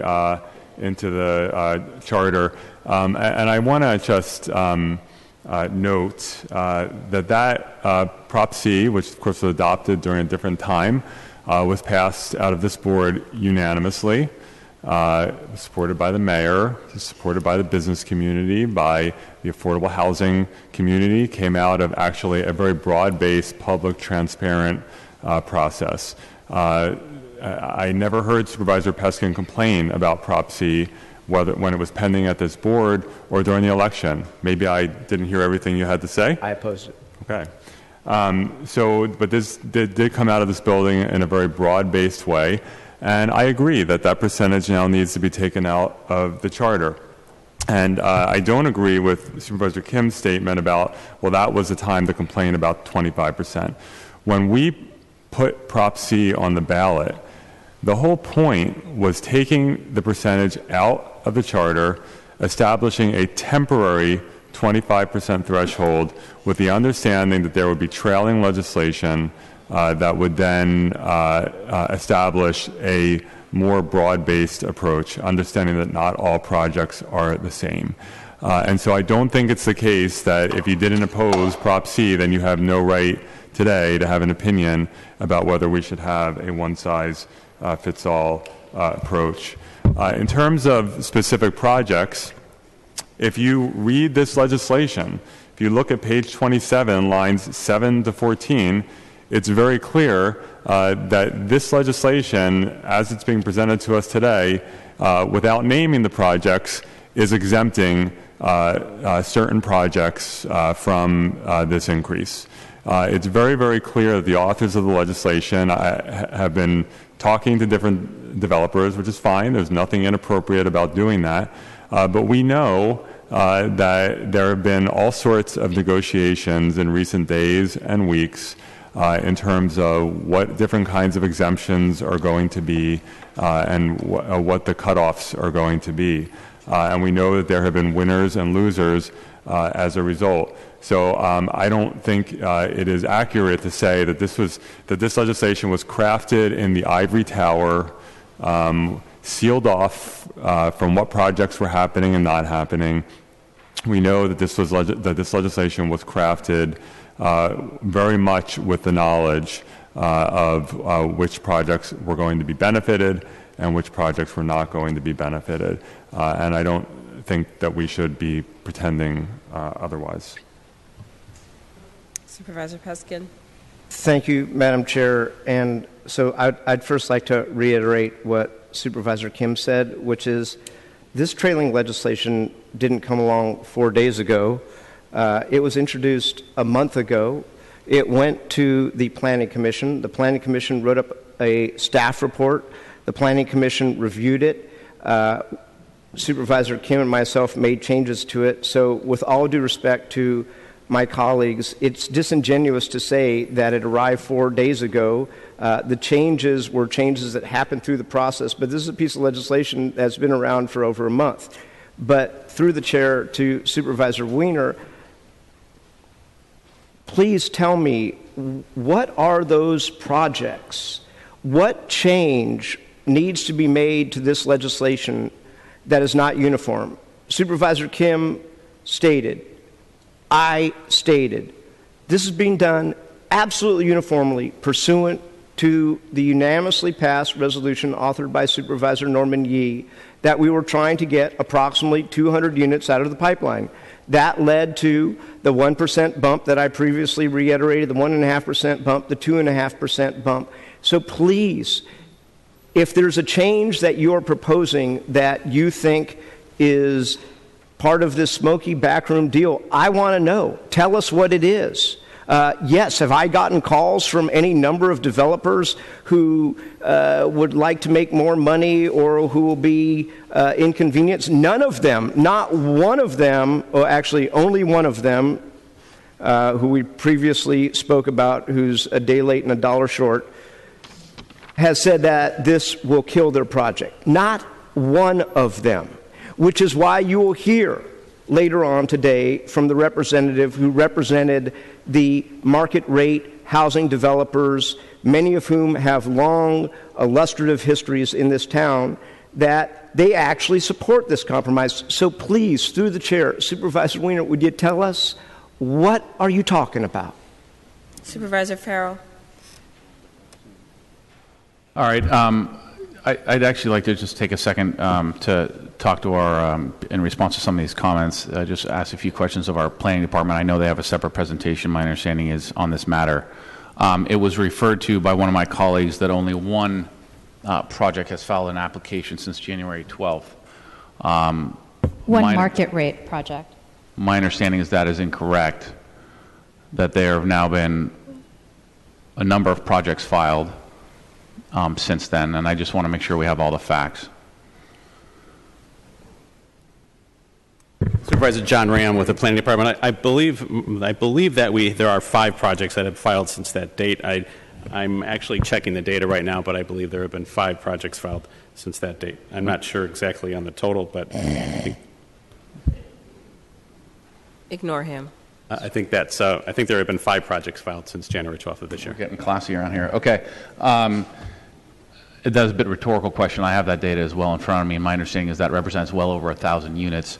In terms of these provisions to our planning department as well, were you involved at all in these discussions about who's being grandfathered in or grandfathered out? To my knowledge, I mean, I don't know, of course, of every conversation that happened with the staff, but I believe that there was information traded in terms of the data. I don't believe there was discussions about the character or the types of grandfathering that had happened, but that's the best of my knowledge. Thank you. And as written, is this something you're supportive of? Or would you? Is this something? I mean, we were here to present today the Planning Commission's proposed changes to the legislation, some of which were incorporated into the revised draft, and some of which were not. Okay, I assume we'll let that speak for itself. And thank you for that. I just want to kind of conclude. Understand there can be back and forth for a while. I think we should probably respect a lot of people that have come here to speak in public comment. But I again, from my perspective, I believe that we need to promote the building of more housing, especially affordable housing in the city of San Francisco, and legislation that comes forward that potentially kills over 1,000 units of housing, and I know over 100 or very close to at least 100 units of affordable housing in my district alone is not something that I would be supporting, and don't think it's something that we should be supporting here at the Board of Supervisors. All right, thank you, Supervisor Wiener. And then after this, Supervisor Wiener's comments, we're going to go ahead and go to the staff presentation, and then we'll take public comment. The planning staff. So in the legislation, there are various categories of grandfathering. Do you have a list of which projects fall into each category of grandfathering? Could you? Do you how many? Can you go through what those projects are? Good afternoon, Supervisors. Anne Marie Rogers, Planning Department staff. I do apologize. Our staff have been working on this data along with some other data, and this just came out Friday after 5. So this is the first public discussion of it. The Commission was not able to hear this information. So there are 3 proposed tiers, as have been described, for the proposed grandfathering. The first would be for the projects prior to 2013, in that year or prior, and we have that there are 2,241 potential units in that first tier, Tier A. In Tier B, between January of 2014 to the end of that year, there are 1,878 potential residential units in that Tier B. And in Tier C, which is all of 2015 and up and through the first few days of this year, there are about 8,123 potential dwelling units. And do you have also a list of the projects that are not being grandfathered?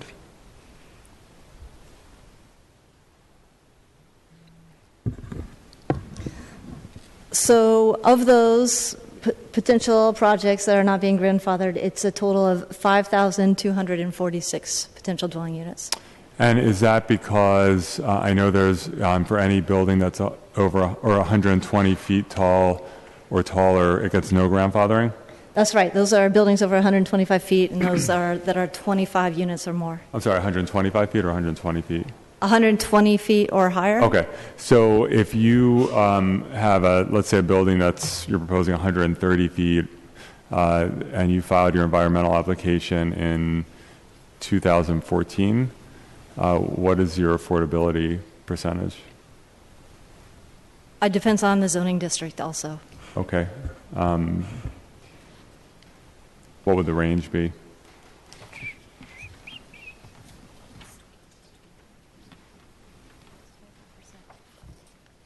And is this for grandfathered rates? This is for grandfathered rates? Or the new permanent rates? For a project that's 130 feet tall that filed the environmental application in 2014, let's just say.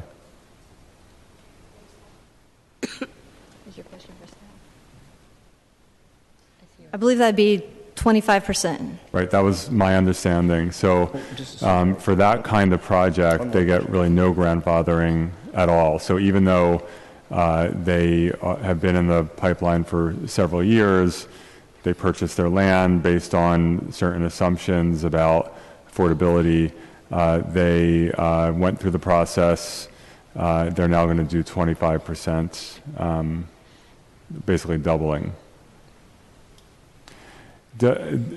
So my understanding is that the economic feasibility study has not happened yet, correct? That is correct. So how, and obviously if a project becomes infeasible, you could, in an ideal world, we could, instead of 25%, say 50% or 75% has to be affordable. At some point, the project becomes economically infeasible. And so without that economic feasibility study, how do we know whether for a particular type of project, 15% is the highest feasible, or 25%, or 35%, or 50%? How do we know if we don't have the feasibility study yet? Supervisor, you're right. Determining feasibility is very difficult and depends a lot on the projects and the specific economics related to the building types, the real estate market in that area.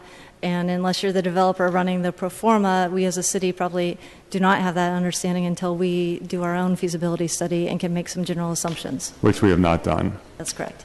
Okay. Do you know how the number 25% was come up with? And again, I know for the charter amendment, the goal there was to take the percentage out of the charter to set a temporary 25% with the understanding that we would then presumably go through a thoughtful, deliberative, analytical, evaluative process to say, hey, for this kind of project, 35% is the right number, or 40%, whatever the case may be. For this kind of project, it's 25%. For this kind of project, maybe it's 21% or 19%. So that was always my understanding of what we were going to do, but instead, here we are with legislation to say that, putting the grandfathering aside, because that is for an existing pipeline of projects that will eventually be out of the pipeline and done and built or not built. But then we have future projects, and so this imposes on all of them, if they're 25 units or more, an inclusionary percentage of 25%. And what it sounds like is that number, it was, I made a comparison to throwing a dart at a dartboard. I mean, 25% may sound good, but I've yet to see any analysis that actually links 25% to what's feasible for any kind of project. I mean, we just heard the other day, Treasure Island was in here for an 8,000 unit project with an upzoning and commercial and all sorts of economic advantages that other projects may not have. And they told us that they were struggling to hit the 25%. They're going to do it because they have to, but that they were struggling to do it for a very, very large project. So it's troubling to me that we would be asked to vote on legislation to set for future projects and for a number of existing projects in the pipeline a 25% threshold when there's been no economic feasibility study whatsoever to determine whether or not it's feasible for those projects. Is the planning department able to say whether this legislation will maximize the production of affordable housing? I think our shared goal is to have the most affordable units possible. So will this legislation maximize our production of affordable housing? Supervisor, if I could, it might be good to go into the presentation, because part of what the Commission's statement was to the Board of Supervisors today was that they were in support of it because over the long term it does set up this best practices model for doing a feasibility study and for periodically and professionally updating it. So they did have many additional recommendations when they said that they would support it that they wanted to see put into the legislation. Some of those have happened. Right. But overall, the structure would set up to allow for this periodic monitoring. And Supervisor Kim mentioned that, and of course it's always good to do periodic analysis, but then ultimately this Board of Supervisors would have to make the political decision, do we change it? So for example, if in 6 months or a year or 5 years there were analysis suggesting that maybe instead of 25% it should be 19% or whatever the case may be, this board would then be in a difficult political situation to actually lower the affordability percentage. And we just heard from Supervisor Peskin criticism of the board doing that in 2012. So am I correct that it would require legislation and a political decision by this Board of Supervisors or future boards of supervisors to actually make those changes? It's not like the economic analysis that happens in the future would not be self-implementing. That is correct. There's no self-implementing nature in this proposed ordinance. It would take another ordinance to be passed by this Board of Supervisors to, again, adjust the rates after the feasibility study was completed. And we get a lot of reports from different departments suggesting to us that we pass certain kinds of legislation or make changes, and that often doesn't actually happen. You don't need to respond to that. Thank you. Mr. Peskin. Thank you, Madam Chair. I know we all want to hear not only from the planning department relative to their presentation, but from the many patient members of the public. But if I may, through the chair to Supervisor Wiener, a couple of things. First of all, Supervisor Wiener, I think you made a very serious allegation which respectfully you have yet to refute. I think we've spoken to the uniform way that this policy is being applied. But your line of reasoning and your line of questioning does not deal with the reality. And the reality is that you are one of the 11 unanimous members of this body that voted to put what is now Proposition C on the ballot. That measure very clearly said that we are going to take this out of the charter, which you state that you agree with, and would set an interim rate of 15% low income and 10% moderate income. You voted for that. We all voted for Supervisor Yee's legislation that said that on or before the 31st day of July of this year, 2016, we would have a fiscal feasibility analysis conducted by our trusted independent controller that would inform this board about how we would deal with this going forward. I would like to read to you and to the public the language in this matter that is before us. It reflects the language that was in Supervisor Yee's resolution. It sets forward the good faith spirit of the negotiations that have been ongoing, and it reads as follows.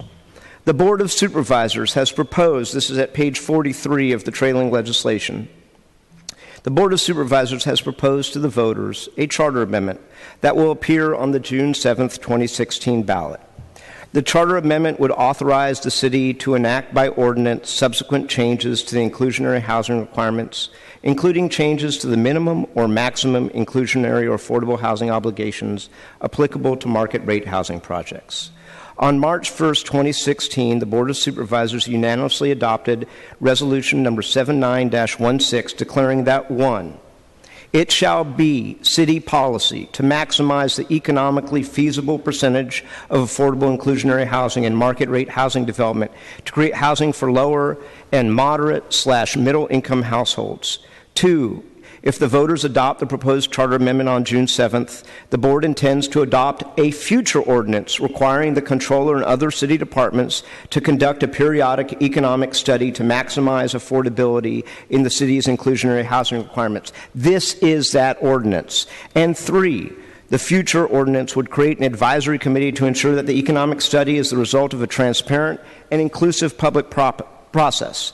The purpose of this section is to study how to set inclusionary housing obligations in San Francisco at the maximum economically feasible amount in market rate housing development to create housing for low and moderate/middle income households at the income levels set forth in section 415.10 and with guidance from the city's Nexus study, which you referenced, which should be periodically updated. And it goes on to say at subsection B that we will do a triennial economic feasibility analysis, and I can read you all of that. But everything, Supervisor, that you are speaking to is actually the subject of what you voted for, not once but twice, is the subject of the trailing legislation. I have no problem if you want to oppose it, but it is the sum and substance of what you supported. If you would like to make a motion to decrease the amount of affordable housing that is set forth in this, to uniformly apply it at 1%, 1.5%, and 2.5%, you can make that motion. We will vote on it here or at the full board. But quite frankly, the thing that I really think that you owe this supervisor a response to that you have yet to give is how your allegation that this is the subject of backroom deals being cut with specific developers is true. Give me one example. Not today, he's not. We're about to go to public, we're about to go to the presentation from the planning department and keep this moving. Thank you, Supervisors. Amory Rogers again, Planning Department staff. I'm joined here with our Director, John Ram, and from the Mayor's Office of Housing, Sophie Hayward. So today I'm here to represent what the Planning Commission had to say about this ordinance. They did consider it on March 31st of this year, and they did recommend approval with a number of recommendations. As you've all heard now, should the voters choose to remove the inclusionary requirement from the charter, this ordinance will establish the new rates, create a grandfathering process for certain pipeline projects, and a method for this professional periodic updates to the requirement. Because of this, the Commission recognized this proposal as perhaps one of the most important ordinances of the year. This ordinance enables the city to ensure that we are able to maximize the production of affordable inclusionary housing. Getting the most affordable housing in conjunction with market rate housing can only happen if we establish a regular cycle of review and update. And this ordinance does that. If the inclusionary rates are too low, we know that development is not providing as much inclusionary housing as it could. If the rates are set too high, development slows, and also the production of our inclusionary housing will slow. So this proposed ordinance establishes best practices not only by the regular study of and adjustment in response to feasibility, but also it establishes best practices by building public trust in the feasibility process itself. Given the importance of the feasibility study, the ordinance establishes an open and transparent process that will be reviewed by people with true technical expertise. In this two-pronged approach of regular study combined with transparent process, the ordinance follows best practices and sets the city up to succeed for inclusionary housing. On behalf of the Planning Commission, I commend the legislative sponsors for working to ensure that in the long run, the city gets the most affordable housing, no matter the market conditions. So this ordinance, as we know, was amended last week, and it's somewhat different than what the Commission considered. So you do have the Commission's full recommendations in your packet, and for my presentation, I'll just hit the major points. On behalf of the Commission, we thank the sponsors for 3 important amendments. The first would be improving equity for housing in the pipeline. This new version adds projects in the UMU and the SOMA Youth and Family Zone, SUD, to the list of those who may use the grandfathered rates. Further, and likely due to the speed at which this process is moving, the first version of the ordinance had some of the temporary grandfathered or grandmothered rates set lower than the current existing rates. This has been corrected, and now the existing tiered rates for the UMU reflect the tiered development capacity that exists within that district today.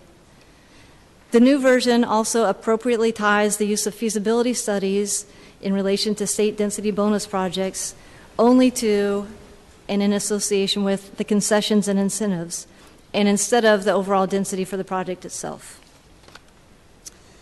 So the Commission did make some recommendations that are still outstanding. The most important ones that we'd like to draw the attention of this committee to include the following. The Commission requested additional equity and the ability to be grandparented rates for other zoning districts, and namely the Mission NCT is still outstanding. Currently, our department is involved in the Mission 2020 effort, and the underlying goal of this is stabilizing the mission, both the residents and the small businesses. The second request that the Commission had that I'd like to draw your attention to is that without a feasibility study that demonstrates the specific need to differentiate by building types, the Commission asked that buildings over 120 feet be treated the same as smaller buildings until there's some study that can inform the reasons for varying rates by building height. Number 3, for projects which have already been completed their Commission hearing or their planning approval, the Commission asked that these planning approved projects be exempt from any higher rates if they are approved any time before the election on June 7th. And in those instances where the board feels that these grandparenting provisions are appropriate, the Commission pointed out that it is a very limited window, the deadline would be 2018, for these planning approved projects to achieve their full entitlements from DBI. The Commission asks that for these projects that you do wish to grandfather, that they have 3 years, and this is consistent with the way we do a conditional use authorization, to complete the entitlement project after they get their planning approval. If projects are not vested within this 3-year period, then the new fees should apply. As the current version stands, some projects that have EE dates would be technically allowed to use the grandparenting rates, but practically these projects may have a very difficult time getting planning approvals, let alone complete vesting rights by 2018. And also in this proposed ordinance, there may still be some confusion between the terms middle and moderate income. There's some inconsistencies with how those terms exist currently in Section 419 versus in the proposed ordinance. In one of the new amendments that was presented to the Commission, but has not yet been analyzed, it was just Supervisor Kim, I guess this was one of the ones that you handed to them in letter at the day of the hearing. The department, in thinking about this since the hearing, has some concerns that some of these amendments concerning especially the location, but also the size of BMR units within a development. These requirements may have a significant impact on feasibility, but yet there has been no study to truly understand the breadth of this impact. And also, this may be perhaps an unintended consequences, but there are 2 current quirks in the permanent rates for the UMU district. And the result is that while these grandparented projects that are getting UMU rates, it does reflect the tiers in the grandfathered version, the permanent UMU rates have a consistent, and the tiers didn't get set there. And then further, these grandfathered rates for a UMU project may be higher ultimately than the permanent UMU rates as they are proposed in the ordinance. But I believe that probably was not intended in talking with your staff. So this concludes the recommendations with the commission. I think I do need one more follow-up on the question that I was asked. In consultation with the city attorney, I'd like to correct the record on the question about the fees that would need to be paid by a 120-foot building.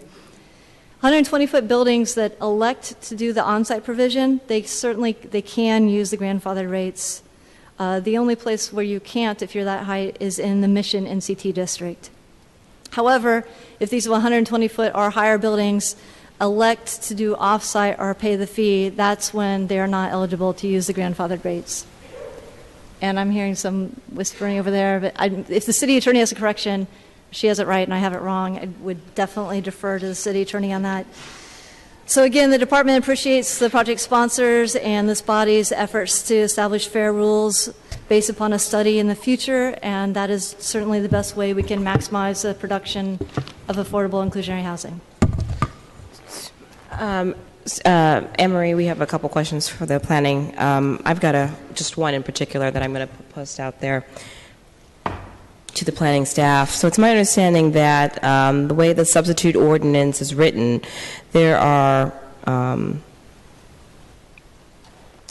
inconsistencies in the way the UMU zoning district is treated, and that this could result in some newer projects actually paying less than those which are grandfathered in. Maybe you can explain to us how this is, or explain to us the planning department's analysis on this issue. It is really complicated, so I'll just apologize at the beginning and do interrupt me if anything is not clear.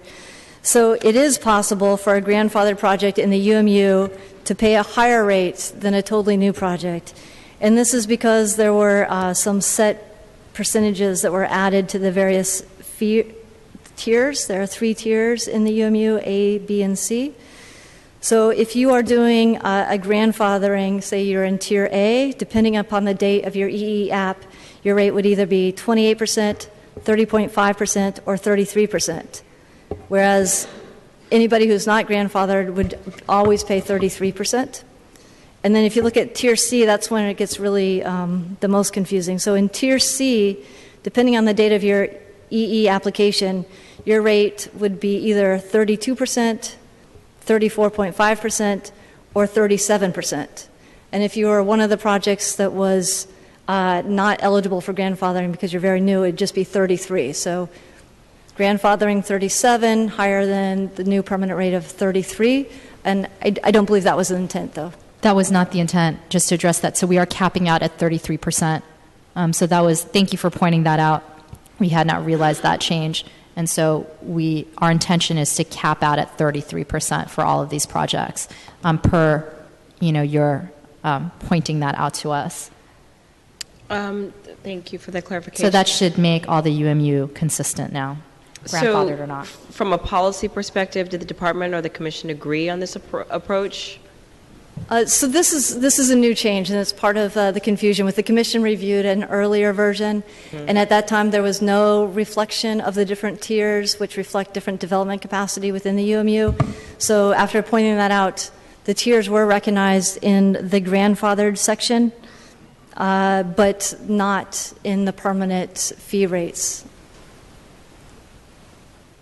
Okay, all right, thank you. Supervisor Kim, I see your name on the queue. Are you in line to speak? I am. I have a quick question for you. Do you have language that represents, do you have language that you're going to be introducing today?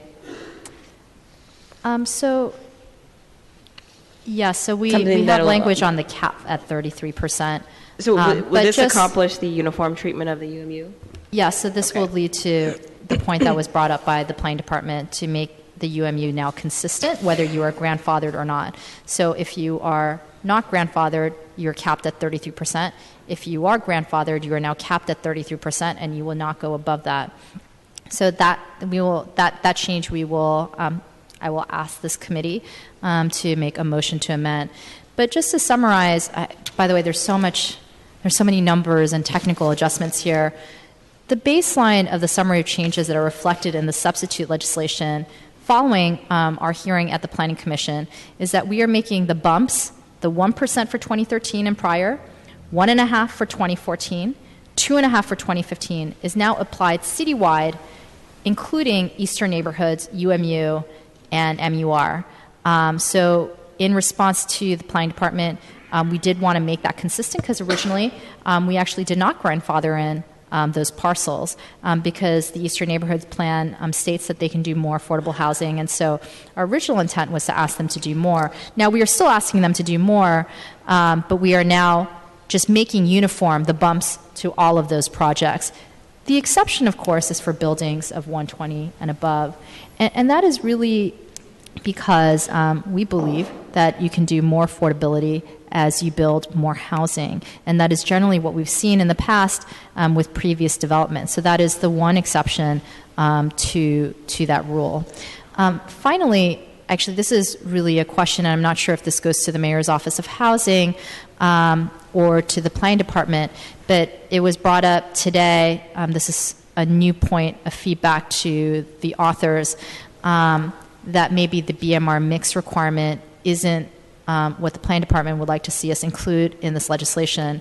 But actually, we mirror this BMR language based on what has already been proposed at the Mayor's Office of Housing and Planning Commission, which is that we expect the below market rate units in high-rise condos, which are primarily being built in the district that I represent, to be spread across the first two-thirds of the building. And the reason why we put that in, and by the way, this was negotiated in 160 Folsom and several other projects, is that there's a desire on the part of the developers to put all the below market rate housing on the fourth floor and on the fifth floor, and not on the more valuable floors. Now, again, it's a compromise. We're not saying the full 100% of the building, but we're saying at minimum that middle class residents should have access to the bottom two-thirds of the building, that they can get units at the upper echelons of these condo buildings as well as on the bottom floors. And so the intent of that actually the language for this didn't come out of our office. We were simply mirroring language that had already been proposed, I believe, through the Mayor's Office of Housing. And so we wanted to ensure that that was included in this legislation. And in fact, we've already negotiated this in several other developments. So that is the intent behind that language. But I did want to ask the Mayor's Office of Housing specifically about some of the changes that were made to describe some of the recommendation amendments in reference to the small sites program, which is another key component of this legislation. Sure. Thank you very much. This is Sophie Hayward from the Mayor's Office of Housing and Community Development.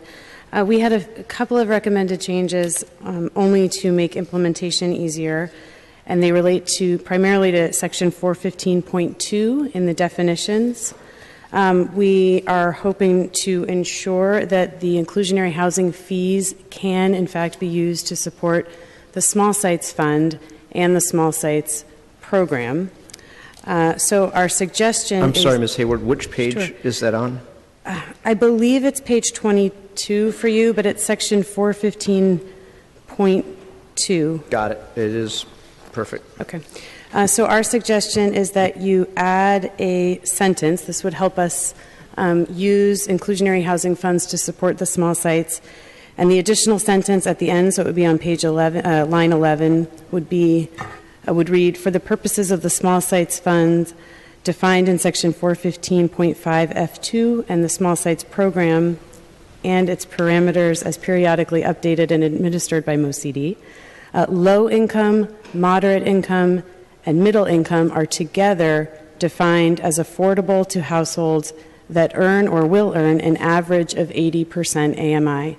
And I can explain that a little bit, but essentially, in the small sites program, we can acquire a rent-controlled building that is at risk of Ellis or the loss of the units. We obviously don't know the exact incomes of every tenant at the time of acquisition, so the way the program is structured, the building will reach an average of 80% AMI over time. And as the existing code language is structured, we are limited in spending inclusionary housing fees on projects based on this definition of low and middle income before that. our chairwoman is not here. Can you repeat those exact words again? I'm sorry. Certainly, and I'm happy to send them to you. We would add a sentence that says, for the purposes of the small sites funds defined in section 415.5 F2 and the small sites program and its parameters as periodically updated and administered by MoCD, low income, moderate income, and middle income are together defined as affordable to households that earn or will earn an average of 80% AMI. So it's pretty confusing, but the effort is to limit that combined definition to the small sites program application. We have a second change we would like to suggest as well, and similarly, this is only for implementation purposes, and that is to clarify that the income targets defined in this section, I'm still in section 415.2, are the only income targets that are applicable for the inclusionary housing program. What I mean by that is there are income targets in the existing planning code that are defined for the program that are not in the sections that are amended. They're actually included in section 401. So the result is that as this ordinance is drafted, there are two conflicting sets of income targets. Assuming that your intent is to have 80% AMI be the qualifying household for low income rentals, 100% AMI as the qualifying income for middle income. 100? Middle. No, I was going to say 100% AMI for low income ownership opportunities, 100% AMI for middle income rentals, and 120% AMI middle income ownership. I need to find the page. We would need to amend section 415.6A3. What page is that on?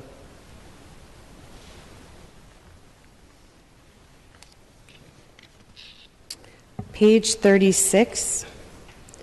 And on my copy, it's lines 15 and 16. And it would be striking the reference, pretty much any reference in this section, to the term qualifying households. It doesn't have capital letters here, but qualifying households is a defined term in section 401, and that creates the discrepancy, or it leads to the discrepancy. So our suggestion is that you strike qualifying households on lines 15 and 16 and replace it with low-income households. And then also strike on line 19 the reference to qualifying households and replace it with low, moderate, or middle-income households. Through the chair, we must have slightly different, what's in the board packet. I'm sorry. Line 19 was struck months ago, so help me out here. 415.6 sub A 1, 2, 3, all of sub 4 has been stricken. So where I see qualifying households at the end of sub 3. Yes, and in the middle of that same subsection. There are two references in subsection 3. So on our version in our packet would be line 13 for units to strike, you're saying qualifying, and say low income? Correct. And in our version at line 17, strike qualifying and say low income? I would say low, moderate, or middle income households. In both of those? No, the first reference, you said it exactly correct. Just strike it and replace with low income households, which you've defined. I see, because it goes to, got it. Yeah. Is it possible just to get a copy so we can all Absolutely, look at it? absolutely. I get the major concepts, and I'm actually personally supportive of the changes, but I just want to make sure that we're Absolutely. all looking at the same wording. Supervisor Kim, is that it?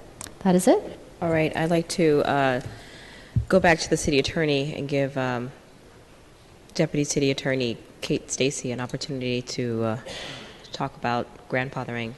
Go ahead. Madam Chair, Kate Stacy from the City Attorney's Office. I just wanted to clarify the temporary provisions for buildings of 120 feet in height or greater. If a building is providing on-site units, The only exception from the temporary requirements are buildings located in the Mission NCT, regardless of their height. For purposes of off-site housing or paying the fee, the exceptions from the interim temporary grandparenting, whatever you call them, provisions are either buildings 125 feet or greater or buildings located in the Mission NCT. So for on-site, the legislation... 120. Oh, sorry, 120 feet. Anne Marie started that. Yeah. So I hope that's clear. The legislation as it's drafted only excludes buildings of 20 feet or greater from off-site and fee temporary provisions. All right, thank you. Supervisor Kim, is your question to the planning department, based on what Supervisor Kim was talking about, maybe you can just clarify it for me. And this is regarding to the cap at 33%.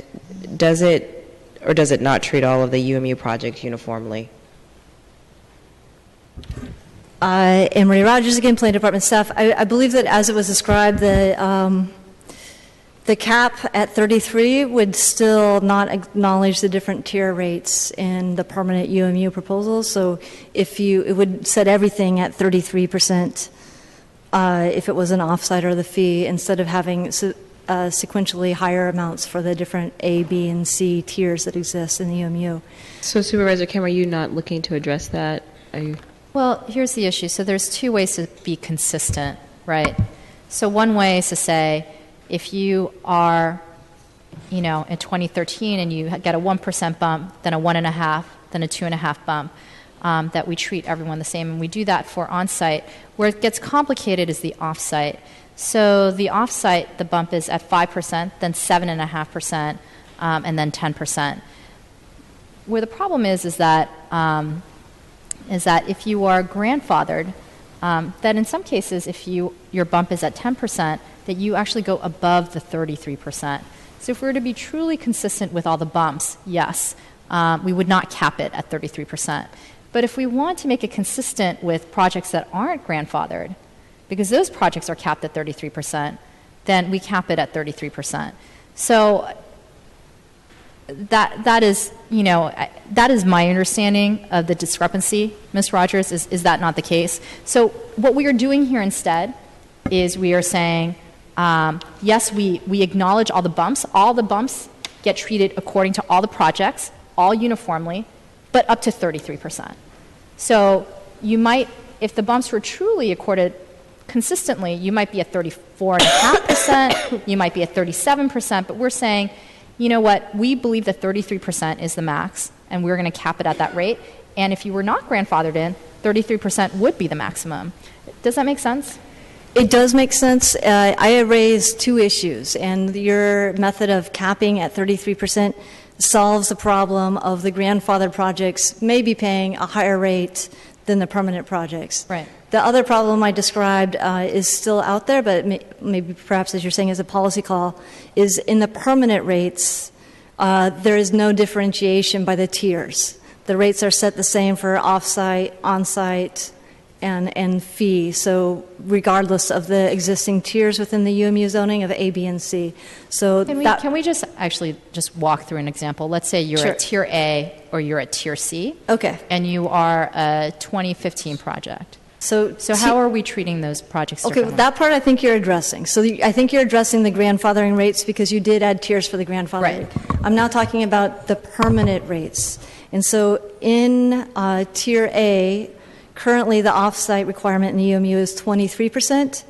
You would change that to 33%. Currently, Tier B is 25%, so it's higher than the 23, but you still only change it to 33%. These are for projects that are not grandfathered. This Exactly. is for projects that submit after 2016. But it is consistent because for any project, regardless of whether you're in the UMU or not, is at 33% now. That's right. So it's really how you want to look at it. But anything after January 12th, 2016 is at 25 and at 33%. So that is uniform. And I think, I just have to reiterate Supervisor Peskin's point. I mean, we are treating projects uniformly the same. I guess the one exception to that is that we set a cap at 33%. So even if the bump up would have taken you above 33%, we're saying we will keep you at 33%. Right. I have a question for you, for either one of you. I'm not sure which one wants to answer. So, Supervisor, can you tell me how many current projects in the pipeline that you anticipate will have their inclusionary obligations raised? So to the chair, yeah. I believe that Ms. Rogers answered that. That would be that 2,241 projects that applied for an environmental application prior to 2014 would be affected insofar as they would get a 1% increase. Again, all of this is pursuant to the resolution, the Yee resolution that we voted for on March 1st. In 2014, 1,878 units would get a 1.5% increase relative to their inclusionary requirement. And for those projects that were filed in 2015, 8,123 would get a 2.5% increase. All of that combined would bring approximately 200 additional units of affordable housing to the city and county of San Francisco. All right. So my final question is that there's projects that will receive, there are projects which will receive their entitlement before the June election. And what's the rationale not to grandfather those projects in? So the rationale is that everybody in this business had notice as of December 15th of 2015 that this new regimen was coming into place. And interestingly enough, as to the handful of projects that have, and we can define entitlement, I'm not an attorney, but we've got two of them here, but none of those projects have actually been vested. So they have received a approval by the Planning Commission, but as to those projects, after December 15th, on and through June 7th, I believe that getting to this 200 unit number should be shared by everybody who's been in the pipeline. And I believe that the fundamental policy rationale, and again I await my dear colleague's response as to how this has been favorable to certain developers as compared to others, was that those organizations and individuals that had been in the pipeline the longest have the most money at risk, and that is why their percentage only went up 1%. Those organizations that have been in the pipeline the least amount of time went up 2.5%. So I think we've done this in a fair, rational, reasonable, judicious manner, but the bottom line is everybody who's in the pipeline should be treated in the same way, and that's precisely what this legislation does. Okay. So it's my understanding that the projects in the pipeline in the Market Octavia and the Van Ness Special Use District, some of which filed 6 years ago, will be required to pay the new 33% in lieu affordable housing fee. I've heard that you've got an amendment which would allow them to count this portion of their fee to this obligation. Is that correct? So I will defer to Supervisor Kim, but I think there's a very large public policy issue that is at stake that we should not lose sight of, which is that what we are trying to do here is to incentivize market rate developers to build their affordable housing on site. Because what we are trying to do is to make sure that we have neighborhoods and developments that actually accommodate people of different income levels, different ethnicities, different socioeconomic backgrounds. And rather than having a city where you have rich people living in one building and one development in one neighborhood and lower income people living in another place, what this legislation is fundamentally, as a matter of policy, designed to do is to encourage and incentivize developers to build their affordable housing on site. And that is why you see that large delta between on-site and off-site / in lieu, because we are actually saying to the developers, We want you to build your affordable housing on site. That's the kind of city that we want to be. All right. Seeing that there are no other questions, let's go ahead and open up for public comment. I only have 5 public comment cards in front of me, but if anyone would like to speak, please come be my guest. First, I have Alex Landsberg. I have Adrian Simi, followed by Jay Bradshaw, followed by Eric Tao, followed by Matthew Miller. Alex Landsberg. Sure. Good afternoon, supervisors. Thank you for holding this hearing.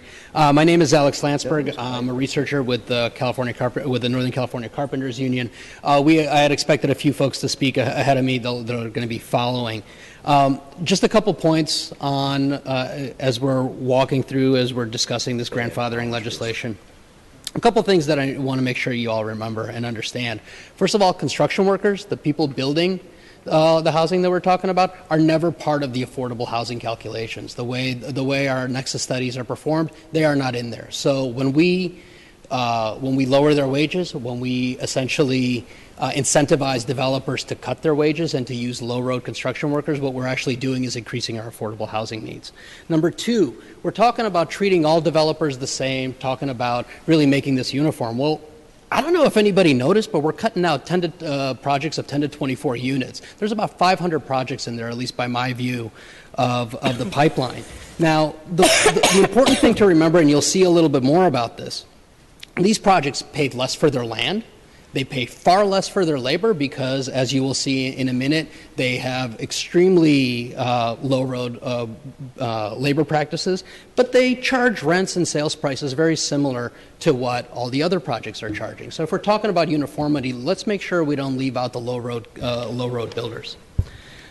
Continuing with the theme of uniformity, we want to treat the big projects the same as we do the smaller ones. So these 120-foot projects really ought to be treated the same way, both on-site as well as off-site.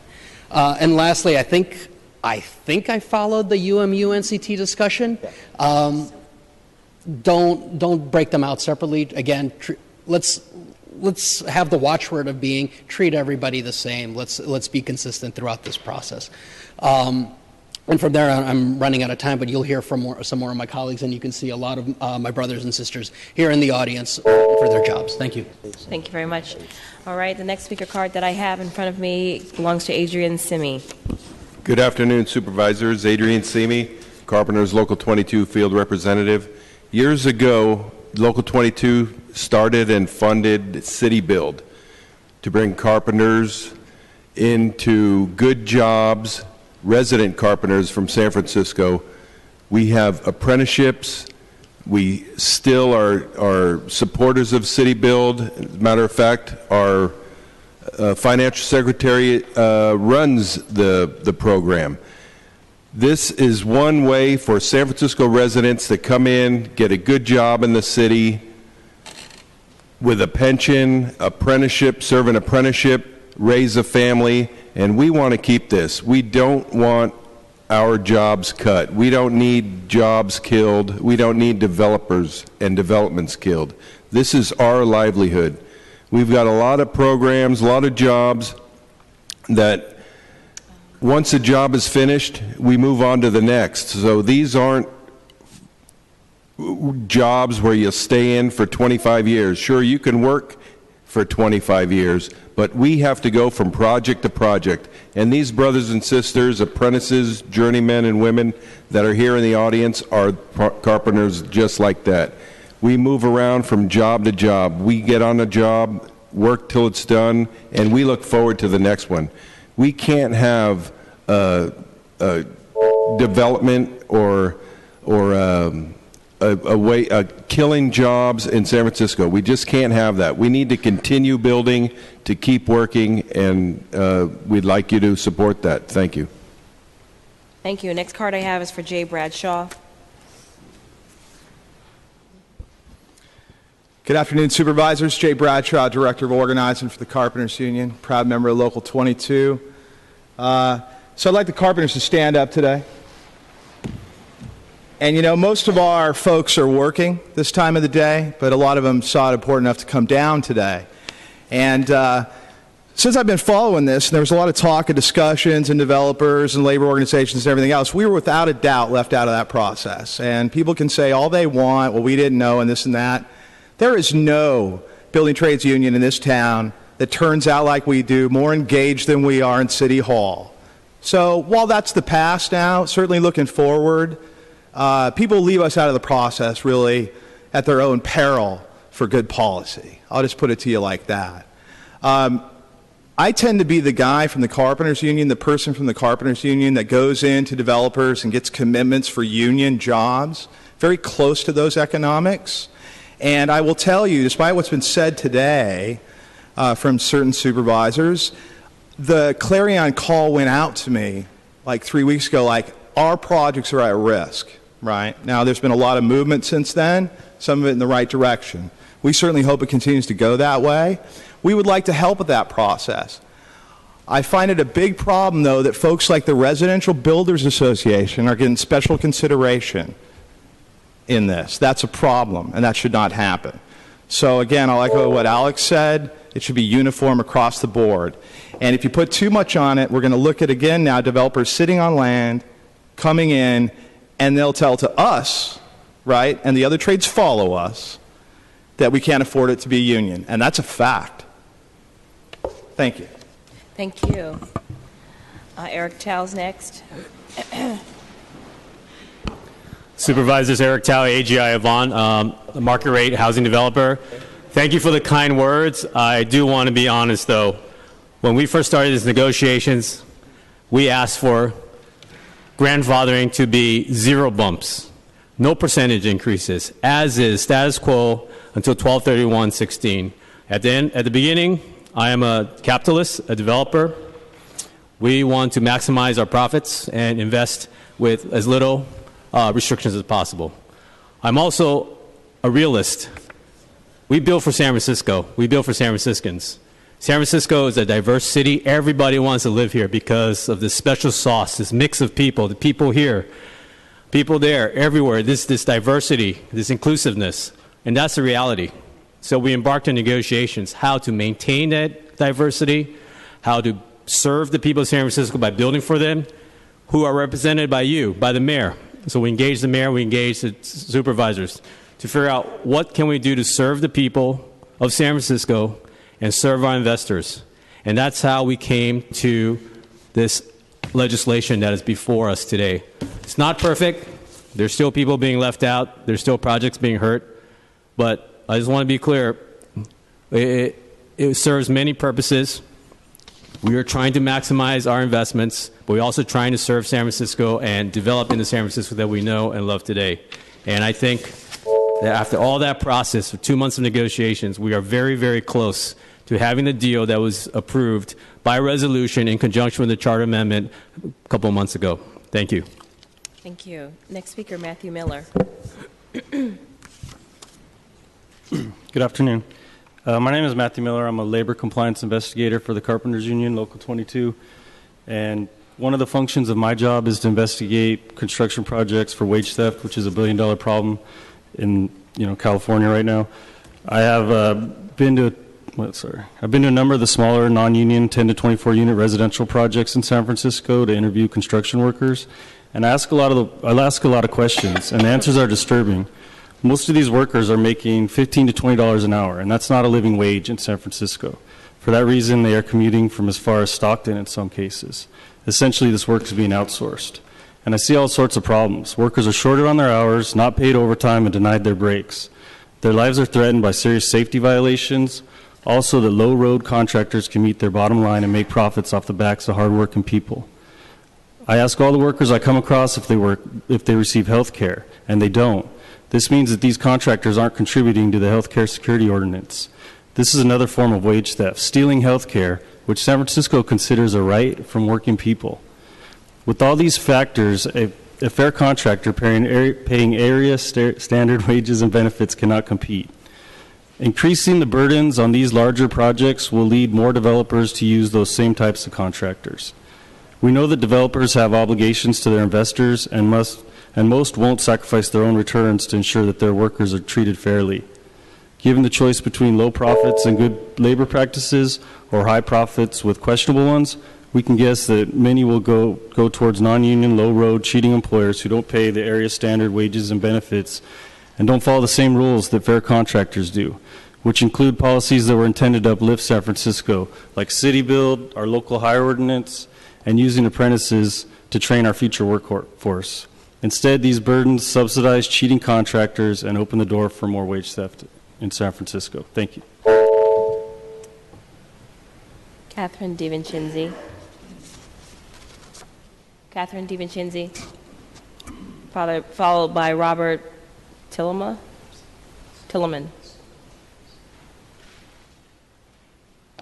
Thank you, Madam Chair and Supervisors. I'm Kathy DiVincenzi, and I'm the Vice President of the Laurel Heights Improvement Association. I'm concerned that a particular amendment that was alluded to today by Supervisor Farrell that he said relates to a project in his district. I'm concerned that this will be proposed today, and it will impact only one project, and that is the Prado Group SKS project at 3333 California Street that seeks substantial rezoning and has been formally opposed by my neighborhood association. Before Mr. Saphir of the Prado Group unveiled his project to the public for the first time on February 1st of this year, we met in Supervisor Farrell's office, and the president of our association said to Mr. Saphir, "I would like to know what this project is before you go public with it." And Mr. Saphir said, "No, trust me, this is not a negotiation."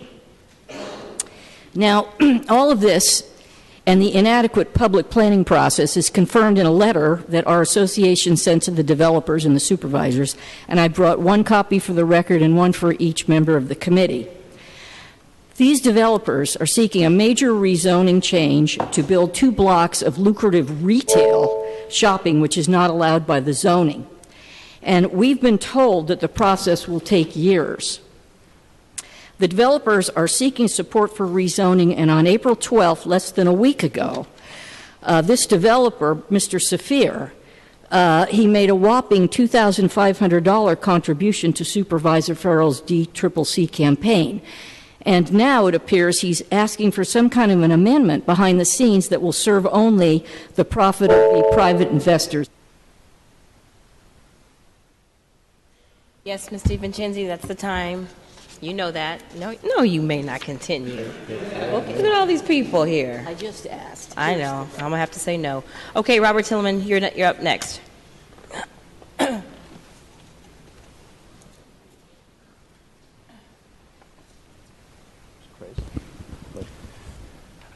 Supervisor Wiener, I'm your example.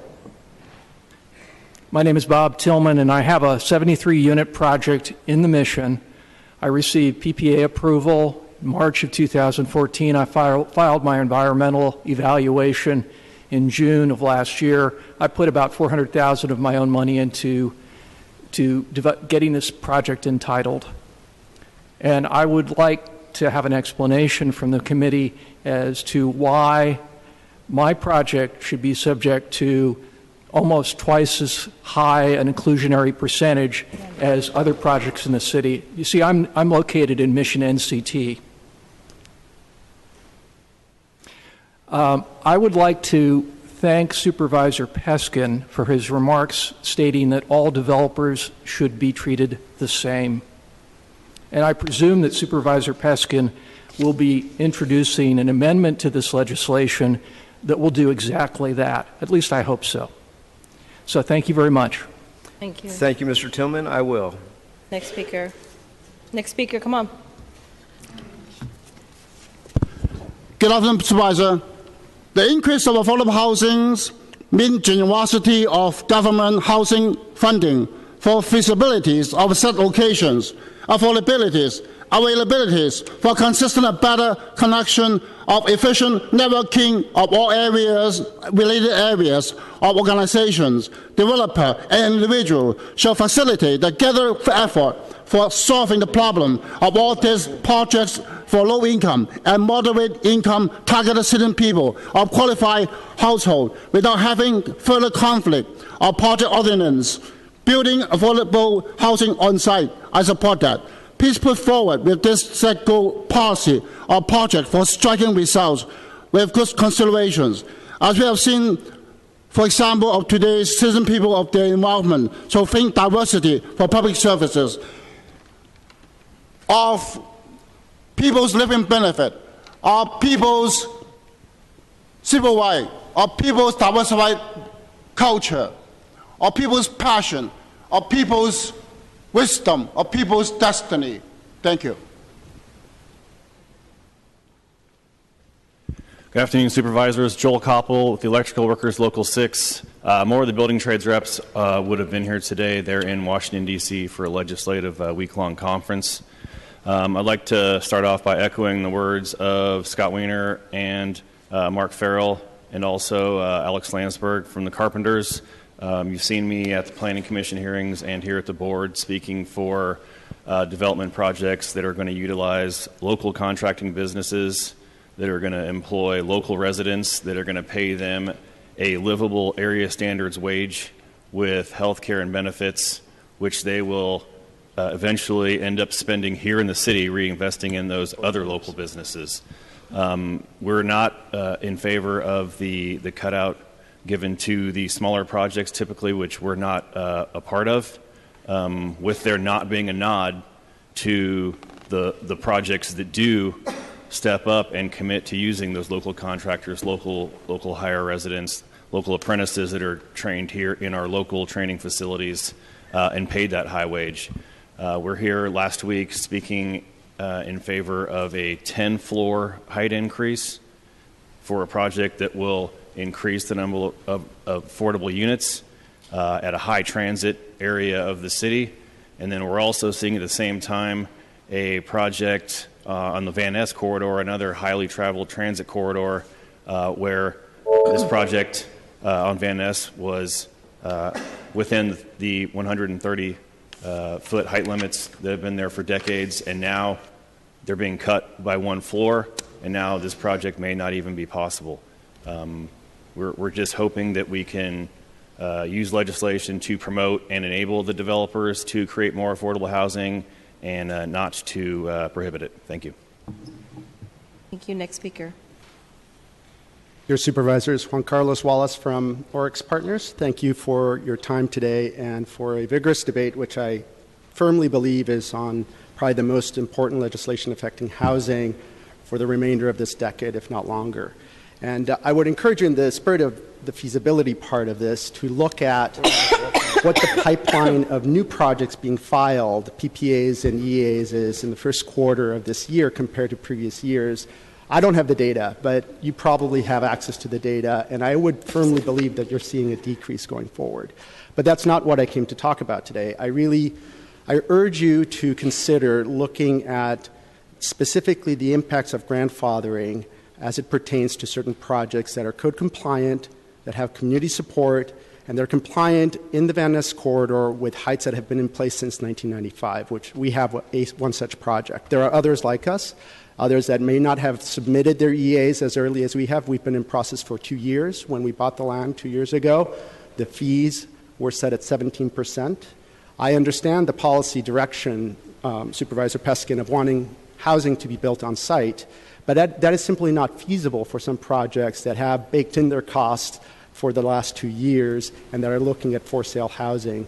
Although we're not a high-rise project on Rincon Hill or Trans Bay or the waterfront, we still have significantly high costs. We have high HOA fees that residents would be paying, so we're not able to provide the housing on site. Yet the in-lieu fee is being doubled, essentially, from 17% to 33%, because we're 130 feet in height. We're not a high-rise project, we're a mid-rise project, one that is at risk of being infeasible. To answer your question, Supervisor Peskin, there are 200-plus jobs, union jobs, that would be created with this project that are at high risk with this sort of burden. It's $11 million more to the bottom line of this project, pro forma impact.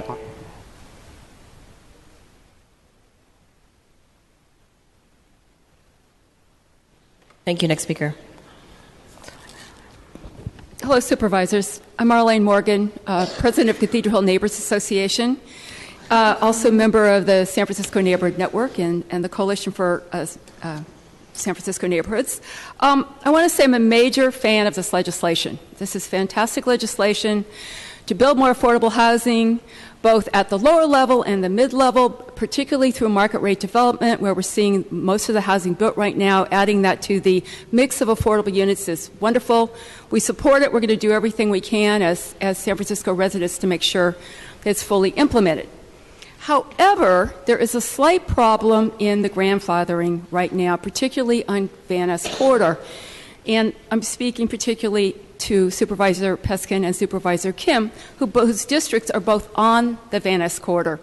Right now, we have about 1,100 units in the pipeline on Van Ness, built at 130 feet, that are either close to approval or going through the process, that we feel it's somewhat unfair to have the highest level of increase put at 130 feet. One slight, and on a permanent basis, yes, whoever comes in now, absolutely, they know what's coming. Everybody that's in the pipeline, I would strongly encourage them to build on site. We totally support that as well. But in this instant case, is it possible to make the cutoff at the higher rate 120 feet? Please consider it. Thank you. We have it at 120 feet. Thank you. Next speaker. Ms. Morgan, it is at 120 feet. She meant 130. Got it. For those projects. My name is Tess Wellborn, D5 Action. In terms of heights, it would be nice if you could consider having more than one tier, say 120. How about 250? How about over 300 or something? Think about some of the benefits that would give us. This is good legislation. It will help us keep up with the demand for housing because the inclusionary will about equal what the market rate requires in terms of services. I appreciate that and want to support it. Down onto the very specific micro level, we have a project on Divisadero, the A. Lewis site, 650 Divisadero. The developer was going to build 16 units. Then with legislation by Supervisor Breed and also looking at the state legislation, suddenly they decided they could build 60 units. We need to make sure that a project like that opened its environmental application in January of 2014 and is under review, gets the maximum amount of affordable housing into it. And so that relates to exactly when is the environmental review application complete. Does planning say this application is complete? We need to know about those dates for surety. Thank you.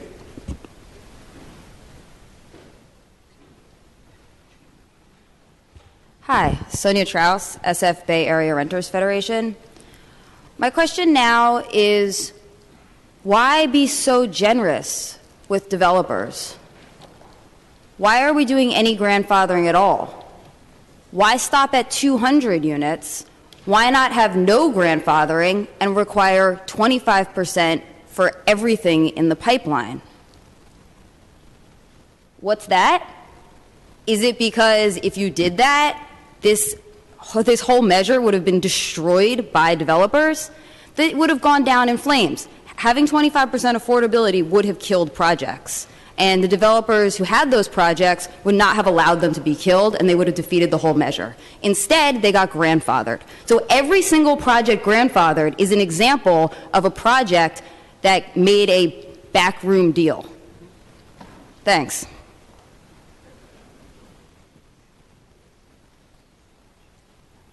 Good afternoon, Supervisor. Steve Vettel with Farrell, Brown, and Martell. I wanted to support two of the suggestions that came out of the Planning Commission for tweaks for you to consider. The first is what we were just hearing about, the 120-foot cutoff, which does not allow any grandfathering for projects of that height or higher that choose the in lieu fee or the offsite option. I looked at the policy resolution that's supported by Supervisor Yee and unanimously by the board. The policy resolution says that this ordinance would have grandfathering clauses that shall be constructed so as to allow continued economic feasibility for projects already in the pipeline. It goes on to say that the grandfathering will include both on-site, off-site, and fee grandfathering provisions. So your policy resolution that you established did not make a distinction and did not indicate that there was a preference for on-site in such a way that it would damage and destroy the feasibility of doing the off-site or in lieu fee deal, particularly for mid-rise projects. 130 feet on Van Ness is not a high-rise. It's not a luxury project. You ought to eliminate that 120-foot penalty, or at least move it up to 130 feet would be one tweak that you could consider. These projects that pay the in lieu fee, it's an important source of affordable housing, 100% affordable housing projects. You ought not to discourage them completely by penalizing them for choosing that option. The second tweak that I would encourage you to consider that the Planning Commission recommended was not have the December 7th, 2018 date be an arbitrary cutoff that would apply to all pipeline projects, that they would lose their grandfathering if they don't have a site permit by that date. I think it would be more equitable if projects had 30 months or 36 months after their entitlement to obtain their site permit. Also, projects that are sued, that are in litigation, that period ought to be told so that projects that are, say, entitled this year, go into litigation, have not had that litigation resolved in December of 2018. Thank you. Next speaker, please. Good afternoon, Supervisors. Tim Cullen on behalf of the Housing Action Coalition. And as often the case with legislation, we're balancing here. On one side, a lot of folks you've heard are trying to find feasible levels at which housing projects that they've contemplated can move forward. On the other side of the divide, maybe there are a lot of people that are saying, kill as many projects as we can because that is in the best interest of San Francisco. And in the middle where we're talking today, it's, well, maybe let's just stop some of the projects. And I guess we're trying to establish what an acceptable threshold of pain would be here. How many can we stop before the political price is too high? I understand that you've made steps to move forward with this, to get something unstuck. I would urge you to take out the Mission NCT carve-out. That would help an awful lot. You've heard on the Heights, where code-compliant projects in areas that have been zoned for a long time are all of a sudden subject to something new and different. I think the interests of the city are best served the more projects go forward. If housing production falls, affordable housing production falls. It's a very simple relationship. There's no mystery to it. I'd say one of the other things that we noticed is in the most recent draft, there's the 1 mile off-site radius for the off-site inclusionary option. That was never part of the discussion that we had. And I think that you absolutely have to keep lots of options available, and the off-site radius is just a guaranteed way to make it impossible to build off-site housing. So you've come a long ways. I urge you to keep going and letting the maximum amount of housing go forward because it will deliver on our housing affordability goals. Thank you. Next speaker. Good afternoon, board members. Peter Cohen, Council Committee of the Housing Organizations. Proceed with the legislation. You've spent a lot of time working on this, and I know that you've been down in the weeds and very carefully thought through the details. I don't think, to the previous speaker's point, anybody on this board is talking about how many projects to kill. I mean, that's kind of aggressive language. You're talking about how to fine-tune it in a way that you're pushing development to its maximum point because we need affordable housing in the city, but nobody's out here trying to kill projects, and don't let anybody tell you that. That's not what this legislation is about. What hasn't been talked about today is what an unprecedented step San Francisco is going to take. We are about to, at least have the opportunity to, increase inclusionary housing to a level that every other city in this state, if not the country, would be jealous to have. And we're doing it because we have the willpower to do it, and we can do it. We have folks in this room who build the housing. We have developers. I want to give props to Eric Tao for standing up here and telling you this is the right balance to do. This is how we get things done in San Francisco. It's why we are a national model of solutions to affordable housing in one of the most expensive real estate markets in this country. We can have all kinds of no, and naysayers, but it takes a lot of guts to actually be ahead of the pack, and you're doing a fine job. One thing I will also say is we've been through inclusionary housing updates many times. Some of us in this room sat at the table with then Supervisor Mark Leno, who's now terming out as a senator, when he first wrote that inclusionary ordinance. And I remember the developers then, it's going to kill projects, it's going to kill projects. Guess what? Number of development projects increased after we established inclusionary housing in 2002. In 2007, we increased it again.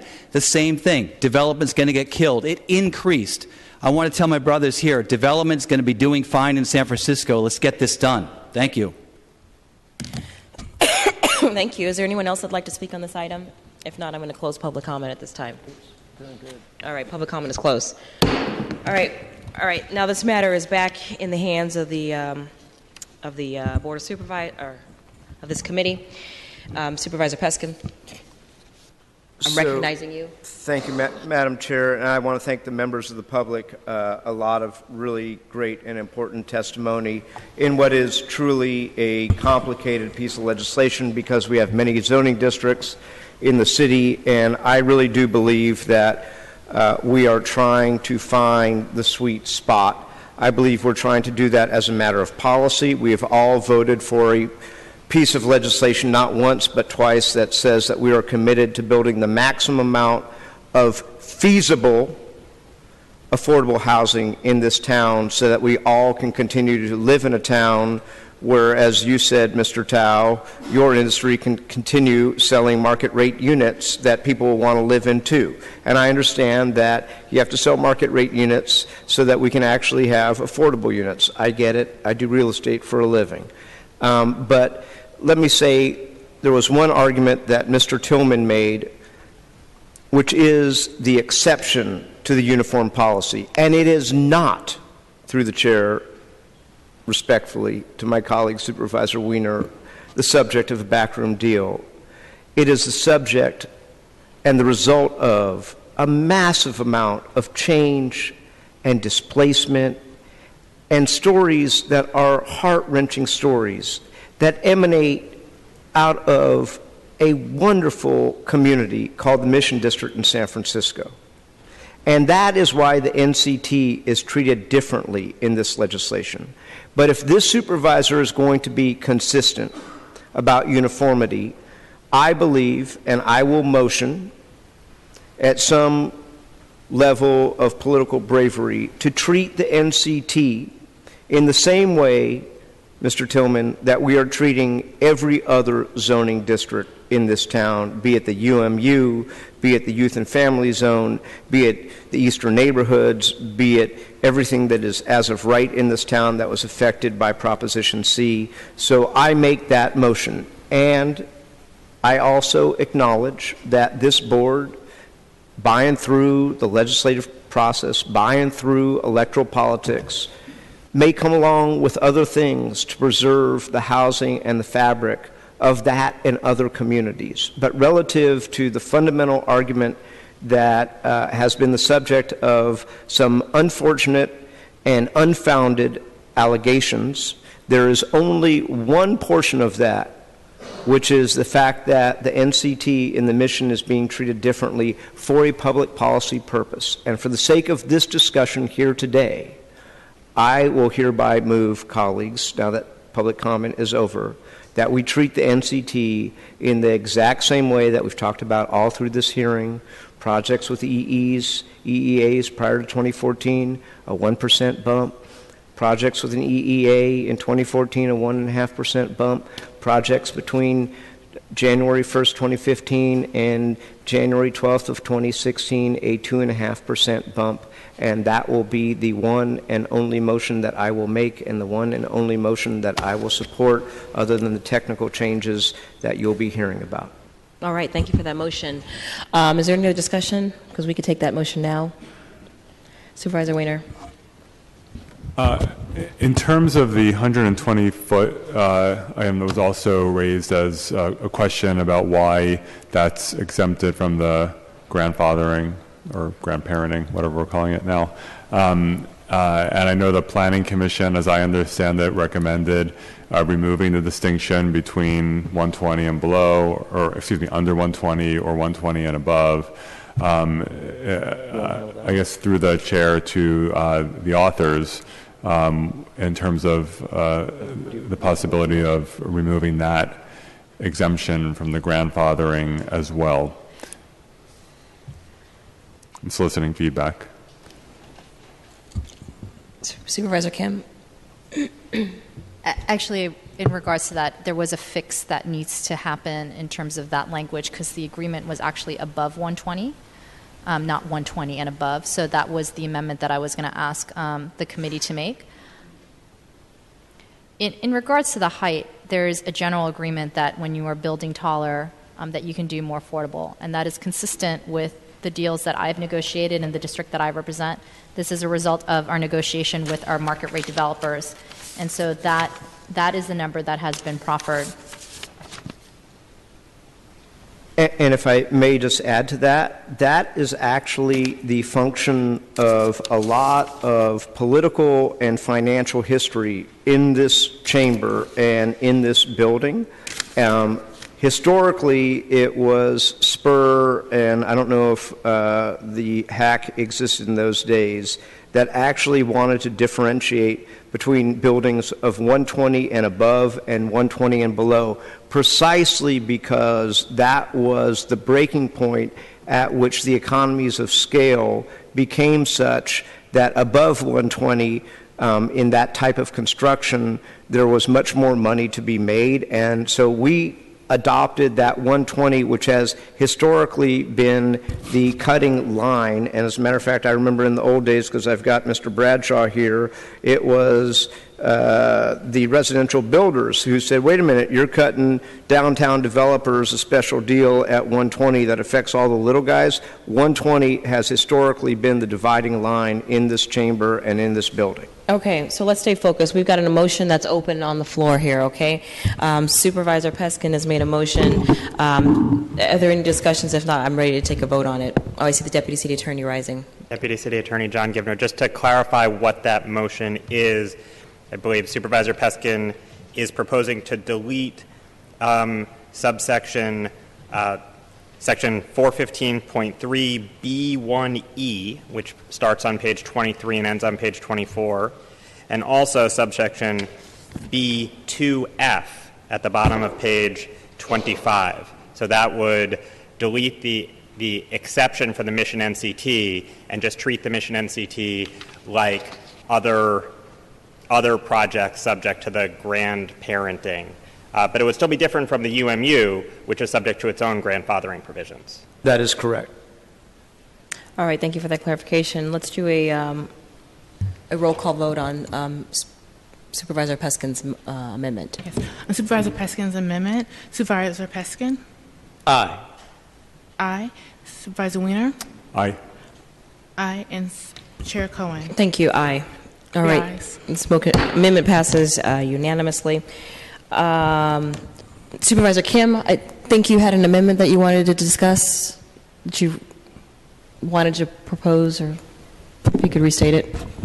There was an amendment that was suggested by or proposed by the Mayor's Office of Housing and Community Development around small site acquisition, which was a part of the offer in terms of how you can fulfill your on-site obligation. And so I believe our city attorney is going to read that amendment into the record. So we don't have it in front of us. It's not written down.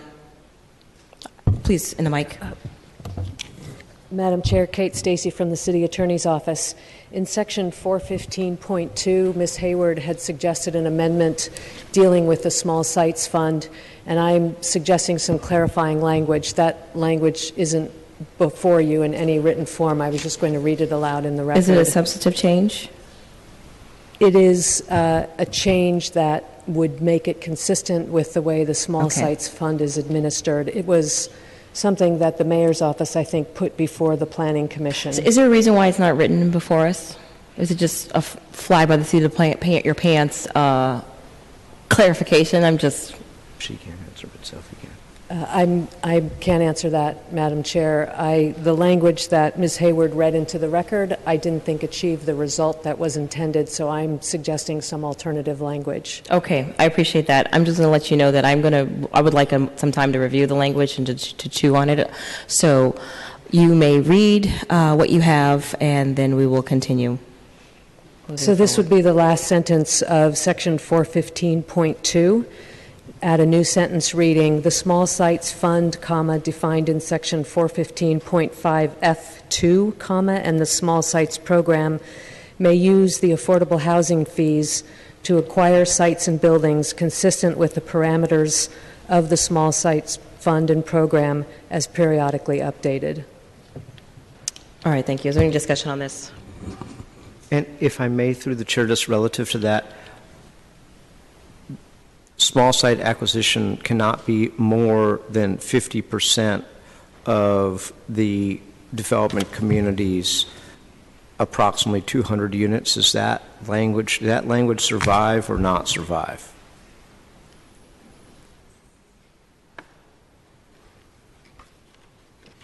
Sophie Hayward from the Mayor's Office of Housing and Community Development. I didn't suggest touching that section of the grandfathering.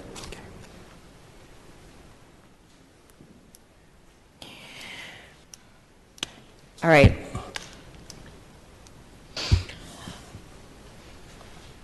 All right, so I want to say a couple comments before we go on any further. To the men and women from Local 22 that are here and everyone else that's come out and who gives a damn about this really important, critical issue, thank you for taking time out to be here with us. I believe that we need to increase the inclusionary housing requirements in the city, and I also believe that we should be incentivizing developers to put affordable housing units on site rather than in lieu fees. I'm concerned that this ordinance and the process that it's undergone has really turned into somewhat of a mess. I mean, how many of you followed this conversation in the chamber today? Grandfathering, 3 tiers, 33%. I mean, come on, let's keep it real. And I think what's before us today is extremely complex, too complex to even move forward. It's a complex system of affordable housing fees and grandfathering, or now grandmothering, new term to make it more complicated. I think this ordinance is a result of negotiations, and I don't want to take away from anyone in the work that people have done to move forward, but many have not been a party to the discussion. I certainly have not. And a revised ordinance that was introduced last week. But wasn't available for public review until Thursday. And you heard comments about that. Yet we're being asked today to make some key changes to projects that are already in the pipeline, some of the projects which have been even already entitled. We've got amendments that we're dealing with as well. That language has not been written or circulated prior, which is customary, but nonetheless is an important piece of legislation. I think we also need to be doing our due diligence in thinking about this in a very significant way, because we are going to be making significant changes to the housing policy in the past,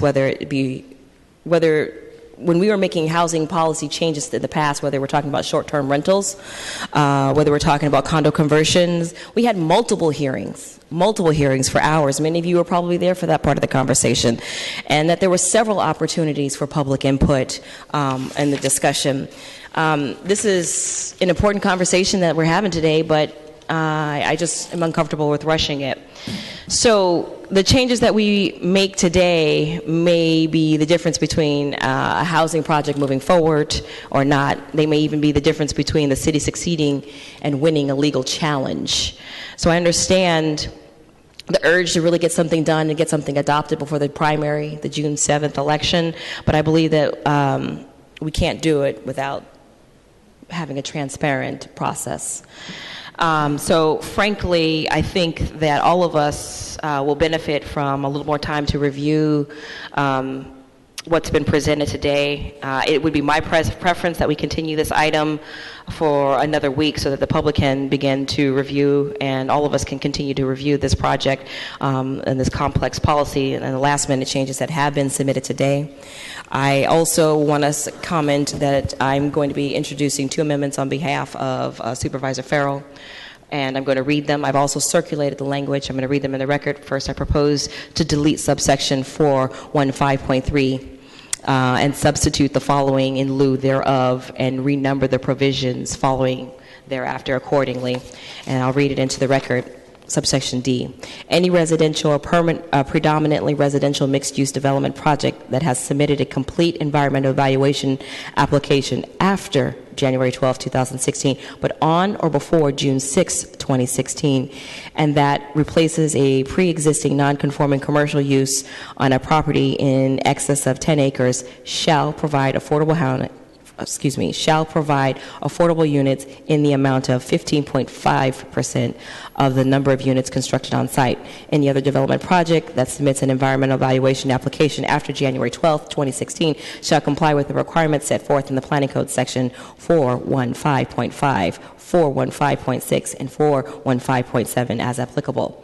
The second amendment that I'm reading into the record that has also been distributed is I want to make sure that the existing trailing legislation that protects binding agreements explicitly protects legally binding Costa-Hawkins agreement that the city has already entered into. Therefore, I'm going to read more language for you all. Number 4, subsection 415.3, subsection C on page 27, line 14. Any housing development project that on or before June 7th, 2016, has entered into a final approved and executed agreement between the project sponsor and the city demonstrating that the housing units are not subject to the Costa-Hawkins Rental Housing Act. Now, I'm sure this will elicit some back and forth and debate, that of which I'm not about to engage in, because we're going to move this forward. We're going to deal with these amendments, and then we're going to get out of here so we can get on with the rest of the day. First, I want to take a motion on the amendment that Kate Stacy, the city attorney, read into the record. This is the language that Supervisor Kim had proposed. And so moved as restated by Deputy City Attorney Kate Stacy. All right, thank you. If that can be unanimous, folks. All right, without objection, that motion passes. Thank you. There's another motion that I made to accept the two amendments that I put in, that I just read into as I just read into the record. Is there a motion to accept that as well? Madam Chair, I'd like to ask some questions specifically around the second amendment that says that it demonstrates that the housing units are not subject to the Costa-Hawkins Rental Housing Act. What does that mean? I think we want to encourage the production of housing and not the retention of parking lots and office buildings. Costa-Hawkins Act, I believe, is an act that deals with rent control in San Francisco. Okay, Supervisor Weiner. My understanding is that, as we know, I forget how long ago, 6, 8, 10 years ago, when the California, I believe, Court of Appeal ruled that below market rate or rental cities could not force rental projects to include below market rate units because it, according to the court, violated Costa-Hawkins. There have been unsuccessful efforts in the legislature to overrule that decision, and hopefully one day we'll be able to do that. And so right now, when rental projects come online, they typically execute a Costa-Hawkins waiver stating a percentage that they will agree to. And so if a project has made that statement and entered into that binding agreement, that would be honored. Thank you for that clarification. If I may, Madam Chair, every member of this board voted on a resolution authored by Supervisor Yee that said that we would use our best efforts to have this matter heard by the full board by April the 19th, which day is tomorrow. I fully expected that this matter would be forwarded from this committee as a committee report as a show of good faith by this body and this supervisor and the chief sponsor, to the folks from the Carpenters Union, to the folks from the building industry, to the folks in the mayor's office. So I was somewhat disappointed that this did not appear on this agenda as a committee report. I was somewhat disappointed that it is not on tomorrow's Board of Supervisors agenda, because that was the pledge that all 11 of us took. I am also quite reticent to delay this process any further, because we gave our word to the executive branch. We gave our word to the market rate development industry. We gave our word to the building and construction trades industry that we would have some amount of stability and predictability. And what I'm hearing here today is the politics of delay. In addition to that, despite the statements that have yet to be answered by my colleague from District 8, what I'm seeing here is actually an amendment that is not a uniform amendment, that is constructed to deal with one individual developer who introduced their environmental evaluation application but a few weeks ago, who we heard testimony today about other politics that deeply are concerning and troubling. So I, for one, will vote against the amendment made by Chairwoman Cohen on behalf of Supervisor Farrell. All right, thank you very much. Supervisor Kim, is that your name on the QIC? Yes. It is. I do have two more cleanup amendments to ask the committee to okay, we'll consider. take that. We'll take that in a second. Let's deal with these. But in regards to the amendments that were just proposed through Supervisor Farrell to Chair Cohen, I do not support these amendments. Again, we have spent months negotiating in good faith with the mayor's office and our developer community, and the proposal before us is really the product of that work. I'm very committed to getting this to the board as quickly as possible, as we actually, as an entire board, committed to pass this out by April 19th, which is tomorrow. So I don't support continuance.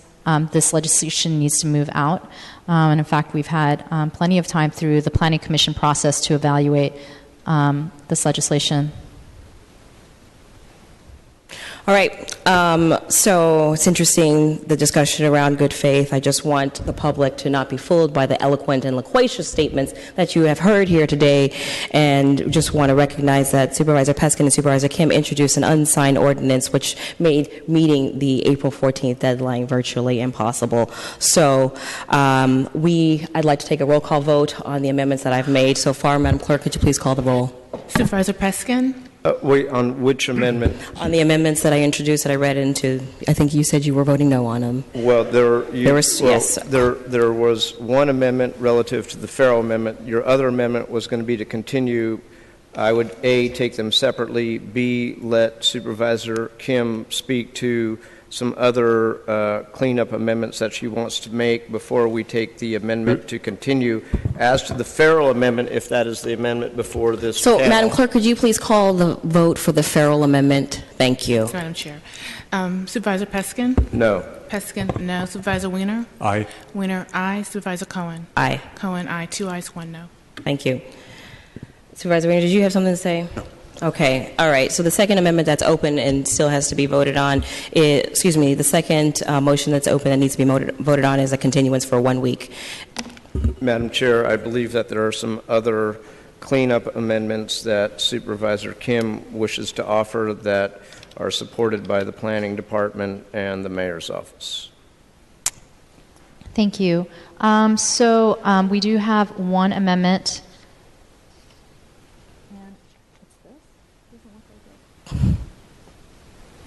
Sorry, I'm looking at the amendment that was passed to me. It doesn't look like that's what it is. Right, because it's not written.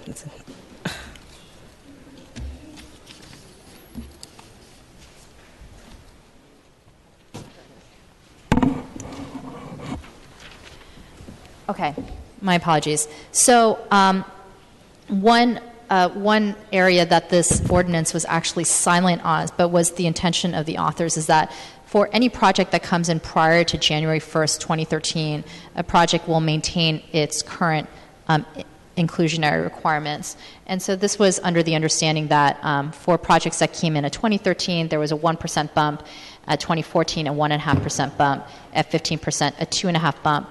But for projects that submitted their EEA prior to January 1st, 2013, they would maintain their current inclusionary requirement. That was the original intention.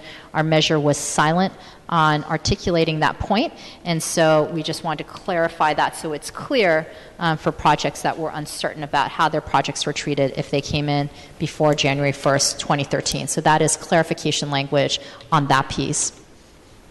The Second Amendment is also a clarifying amendment in regards to area plans where there is an additional affordable housing impact fee on top of what we normally require. And in those cases, that additional fee can be used towards fulfilling your new bumped up inclusionary housing requirement, depending on the year that you submitted your EEA.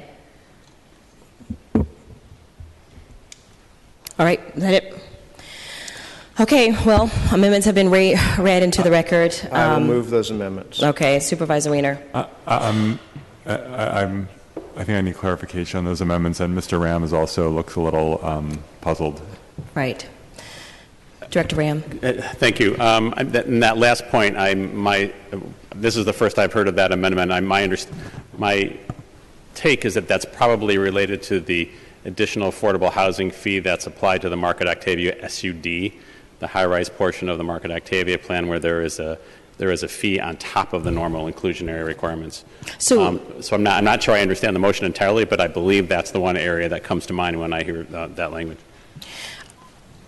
Well, as you can see, she's unavailable, which is part of the reason why we're going to continue this item, because these amendments need some time for us to chew on them. So, Supervisor Wiener. Can I just get a restatement of those amendments? Because I was just a little confused. If Supervisor Kim could maybe, through the chair, if I could just ask Supervisor Kim to restate the amendments. The first amendment was exactly as I articulated. For any project that comes in prior to January 1st, 2013, a project will maintain its current inclusionary requirement. Why? And for the Second Amendment, for any housing development that is located in an area with specific affordable housing requirements set forth in area plan or special use district, or in any other section of the code, such as Section 419, with the exception of the UMU zoning district or the South of Market family zoning district, the higher of the affordable housing requirements set forth in such area plan or special use district or in Section 415.3b shall apply. Any affordable housing impact paid pursuant to an area plan or special use district shall be counted as part of the calculation for the inclusionary housing requirements contained in Planning Code Sections 415.1. So my amendment was a summary of that, which is that if there is an additional impact fee required by the special area plan or special use district, that would account towards your bump up under the grandfathering. Please. So the amendment would allow the additional fee that applies to some of the SUDs to go toward meeting the specific percentage requirement that is proposed in the ordinance. Mm-hmm. Okay, thank you. I'll move those amendments. All right. Without objection, those amendments pass unanimously. Thank you. All right. The final motion is a motion to continue this item for 1 week. Madam Chair, I believe we still have to deal with the sunset provisions. Which is looks like the Deputy City Attorney is jumping up. Yeah, you're right. But Deputy City Attorney John Givner, I actually had a question on one of your previous votes. You voted 2-1 to adopt what you referred to as the Farrell amendments, and you discussed two different potential amendments, and you intended to include both of them in that single vote. Is that right? We just want to capture everything that the committee has. That is correct. The Farrell amendment. There are two Farrell amendments that we took a vote on. Peskin was against. The rest of the committee was in favor of. Only because I don't want to do backroom deals in a backroom or in public. My second clarifying question is about Supervisor Kim's first proposed amendment, which provides that anyone who's submitted an environmental application prior to January 1st, 2013 is grandfathered entirely subject to the current requirements for both on-site, off-site, and fee. Is that correct? Okay. Thank you.